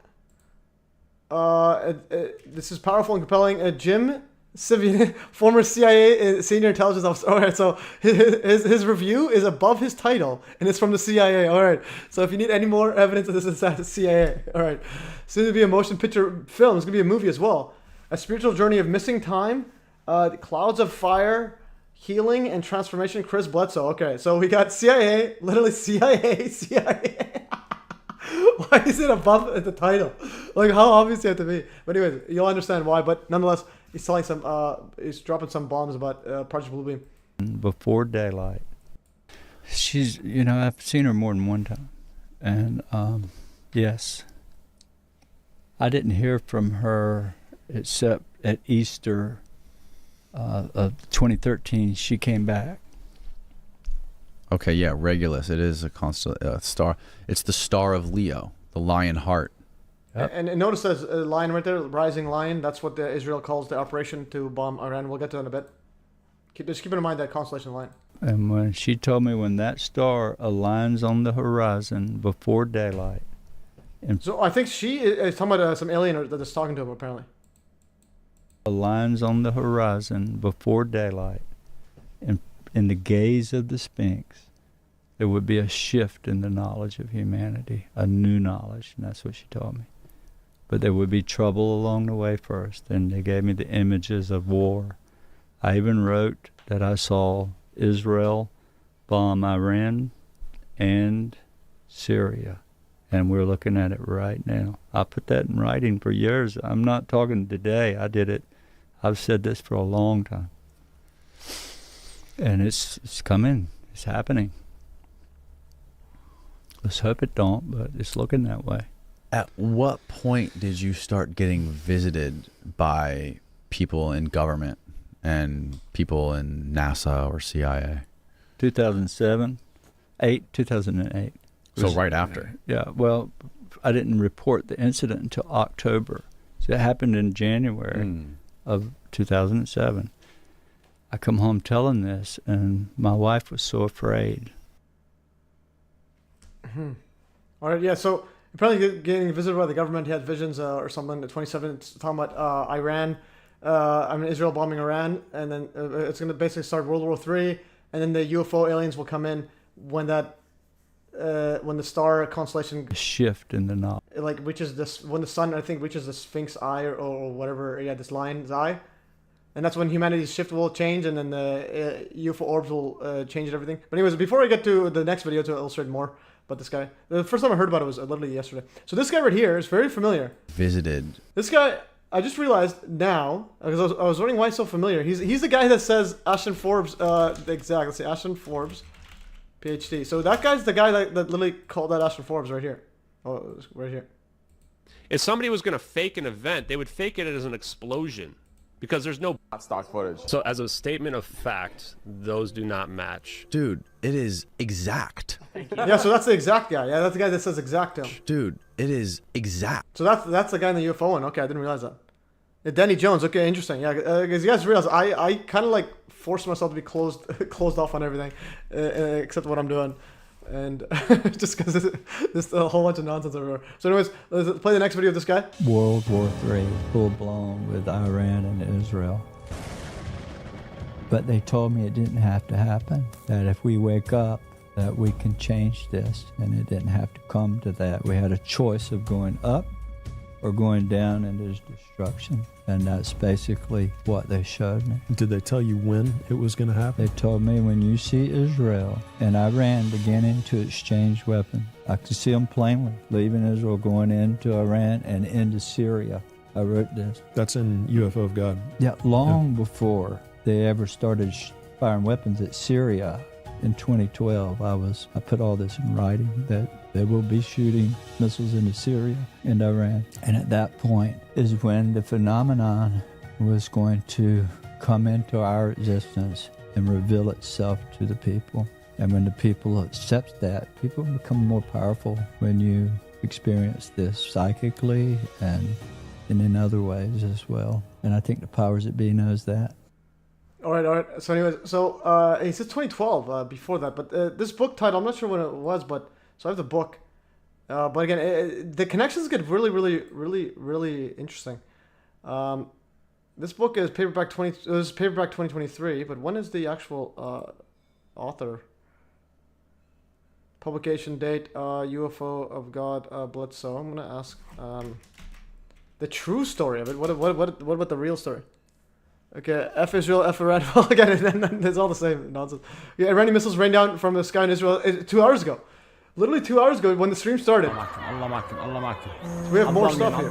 الله أكبر الله أكبر الله أكبر الله معكن الله معكن الله معكن الله معكن الله معكن الله معكن الله معكن عالظالمين عالظالمين عالظالمين عالظالمين ولا وين وكعين ايه وكعين وكعين وكعين وكعين وكعين Holy. حيفا حيفا حيفا حيفا حيفا حيفا حيفا على حيفا. Alright, so this was 2 hours ago. Once the stream started, we're literally live streaming guys, we're live streaming during World War. Alright, and also there's protests and everything. It's just like on Trump's birthday. Okay, so breaking Dallas, deep red, oil-soaked, and MAGA land is now flooded with anti-Trump supporters. A city once thought untouchable was joined a rebellion. The tide is turning. Okay, so apparently this is in Texas. So is either George Soros putting all this, but the thing is, Trump is pretty polarizing. A lot of people are super anti-Trump. Okay, so holy, apparently it's Texas. Okay. Well, the mind is the script. The mind runs the script. All right. Anyways, guys, this is absolutely epic. We have 11 minutes left. We still need to talk about more alien stuff.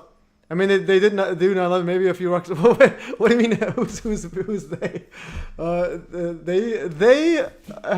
Whoever has the technology to like literally turn the Earth into like split in half. They are not a little country on the news. All right, so that's that part. But I want to go ask Grok. This is one thing about it. This is what I post on Telegram mainly because it's like I can avoid just all this distractions. I'm gonna go right here. I'm gonna go explain. Okay. Oh, whoops. Okay. When did he write the book or previous writings before he put it into a book? I'm supposed to ask Grok quickly. See if I can. UFO of God, Extraordinary Story of Chris Bledsoe. Okay, had additions in 2022. Previous writings, no definite. But anyways, I need to see. Is there something definite? Okay, personal notes of the experience since the initial 2007 UFO. So yeah, UFO experience. Okay. Make a table of his alleged experiences with time stamps and any mentions of Iran or Israel. Israel has that technology. It's like Israel. It's like I don't know how to source this enough. Okay, Israel does not have it on their own. Okay, there's no one country. The technology exists to literally turn the entire world into like dust. And what I'm trying to say is they're not going to just be in some area like Israel, where it's like it's just some random country. This is technology that they can put anywhere. They can probably put it on the moon. They can move it around. But what I'm trying to say is there's no one country that runs it. It's like Israel's not the big bad. It's not the tiny small country that's the one running everything. There is a global government that exists that includes Russia, Iran, North Korea, Israel, U.S., Nigeria. It's like the leaders of these groups all have some like knowledge of who of basically of like they're all at some level of the hierarchy of running of how this world's managed. But what I'm trying to say is they're all part of that same organization, which I think is Freemasons. I think Freemasonry is like the closest one. Because it's the only one that tells you, hey, we do everything in secret. We have a bunch of orders and stuff in secret. We created the United States of America. All right? And we won't tell you anything else. And it's like, all right. Then that's it. But it's Israel, for example. If you go read the Talmud, it's like completely opposite of the alternative media. There's literally nothing in the Talmud, in their religious writings, that makes you think, oh, these guys have super advanced technology that runs the world. For global domination. It's just there's nothing there.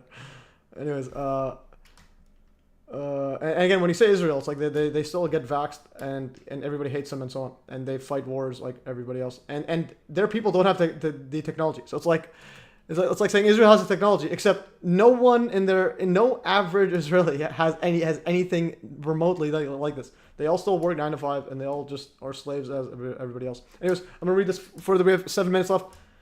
Initial UFO encounter near Cape River here. Mention of Israel and none there. I was going to say mention Israel and Iran shooting missiles. Okay, early 2012. Encounter with the lady, a 4'5" tall being. The CI in that picture creates a pyramid across the words UFO of God. Like yeah, equilateral triangle, I believe. Yeah, so equilateral triangle is 60 degrees on every angle. So 666. So encounter with the lady, a 4.5 foot tall being in a white dress. With golden hair, described as a divine feminine. Divine feminine. Babylon is here, guys. They're all together and they're all Masons. Yeah, I think it's just all. Freemasonry is like that umbrella term I call everybody. They can call themselves other stuff. Like, for example, Aleister Crowley is literally 33-degree Freemason and then wanted to go more intense sex magic. Like, what? It wasn't intense enough for him. So she appeared after Bledsoe's 5 Years of Darkness, a trauma post 2007. Claims she provided spiritual guidance prophecies. Mentioned Israel and Iran shooting missiles at each other. With drone sightings or orbs implied a future event tied to these conflicts. Okay, Matt Taylor and NSA, CIA, and then he meets the CIA. Like, what are the odds? Prediction for 2012, Israel would bomb Syria and Iran. Israel bombing Syria and Iran. Okay, there it is. Israel bombing. Okay, so he's mentioned this a lot, not just one time. So again, this is it's like pushing this everywhere. I'm going to post this as well. This is actually fascinating. This is absolutely fascinating stuff right here. Okay. No formal writings on the book are confirmed, but he shared stories orally for Instagram stories 2007. Okay, so he did that is official. So this guy's literally part of this, and again he has CIA on top of the book. CIA on top of the book. I can't stress it enough. I'm gonna play it right here. Now he interestingly he was also a pilot as well. I've been saying the whole time that these orbs. And he's got these angels right here, and also there's a biblical quote. It's like even if there's an angel of light, even if like the false prophets come in as angels of light. I think see that quote. So look at that. That's like literally an angel of light. Great Sonny D, great stream, like epic stuff. Bible angels of light deceived. It's like everything's just in line.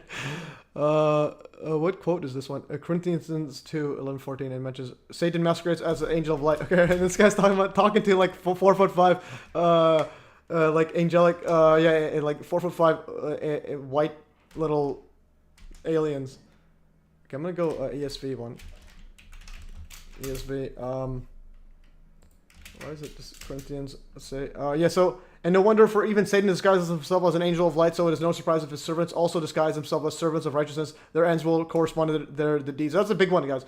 It's like I don't care what you think of the Bible. This quote right here is what I pretty much live by. It's pretty MS duality. Their end corresponds to their deeds, or their end, or actually no, the other one, the fruit one. So it's like you can tell anyone by the fruits. It's like, and one quick example is not to rip on the trans community, but it's like basically you can tell by the fruit. So it's like this: you turn a little girl into this. It's like you just know that's wrong. The fruit that is messed up. So in other words, you can tell that they themselves are messed up. That these orbs are going to come. Okay, so there's an angel of light telling him a bunch of stuff. Experiencer and author of UFO of God, Chris Bledsoe. And I even gave specific times that when that might happen, and that's when you see war between Israel and Iran. I put that in the book. So what Bertie was saying about their alarm, they are really alarmed. The orbs, to me, they're angels to me. They're biblical, just like you said, Jim. They're magical beings. They don't breed like humans. They were created. They listen to our thoughts. I interact with them every day of my life and have literally tens of thousands of bits of data and information from them. So he interacts with them every day of his life with these orbs or something. And when I interact with them, they're speaking to me. How do you get them to come? Because they listen to me and they send information. So I knew this. Who's they? Time was coming. I know a lot about drones because I'm a drone pilot and I'm also a commercial pilot. And I can tell you there's a remote... So he's a drone pilot and commercial pilot. Talking about drones and orbs. ID Act that was passed by the federal government that says all toy airplanes, even models, if it's a half a pound or more, it has to have, it's got to be 0.55 pounds, just a little more than a half. You have to have a transponder on them to fly toy airplanes. So none of these are civilians. For one, civilian drones can't see in the dark unless it's got a FLIR camera, and that would usually be the fire departments or whatever. Also, I do know that a friend of mine in New Jersey called me, told me that he filmed the drone, one of these drones, minivan-sized drones, fly over his house. He's shown a laser on it, and in 30 minutes, the FBI knocked on his door and said, "We know you did it, and if you do it again, we'll put you in jail." Okay.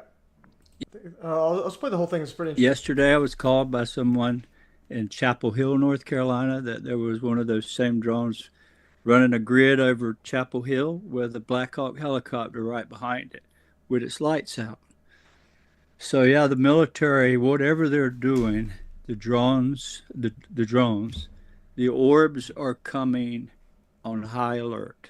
It's just like the Foo Fighters in World War II. When the fighters were going into Germany, these orbs were beside them. So it's just my opinion that the orbs are on high alert, that whatever the drones are doing, I don't know what they're doing. Maybe they're looking for something, sniffing for nuclear material. That would clearly explain why the orbs are coming in great numbers. And they're not going to stop. They're going to keep coming until everyone understands that we're not alone and that... All right, yeah. So he's going to say that orbs are going to keep coming, and I think he's living that. Yeah, this whole thing is really weird, but I think it's all coinciding with the orb stuff, and also Ashton Forbes as well. Like I think Ashton Forbes probably in the same CIA infantry division of disinformation, but pushing like orbs in the consciousness of everybody. This confusing it with the drone thing and with something terrestrial, here. It's got to end. Everybody's going to awaken to a truth between now and 2026. So between now and 2026, everyone's going to be waking up to the truth that it's not human-made, it's aliens, they're saying. And if not way before, early this year. It's saying early this year, 2025, I think is something. This was December 2024. We're not alone, and that there's something above us that's concerned for our safety.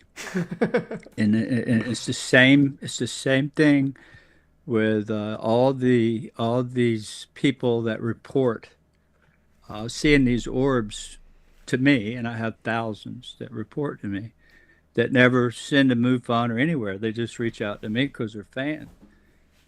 And it's always the same. They have these experiences after a tragic loss of loved ones or husband or wife or daughter or child. So there's patterns that exist in this.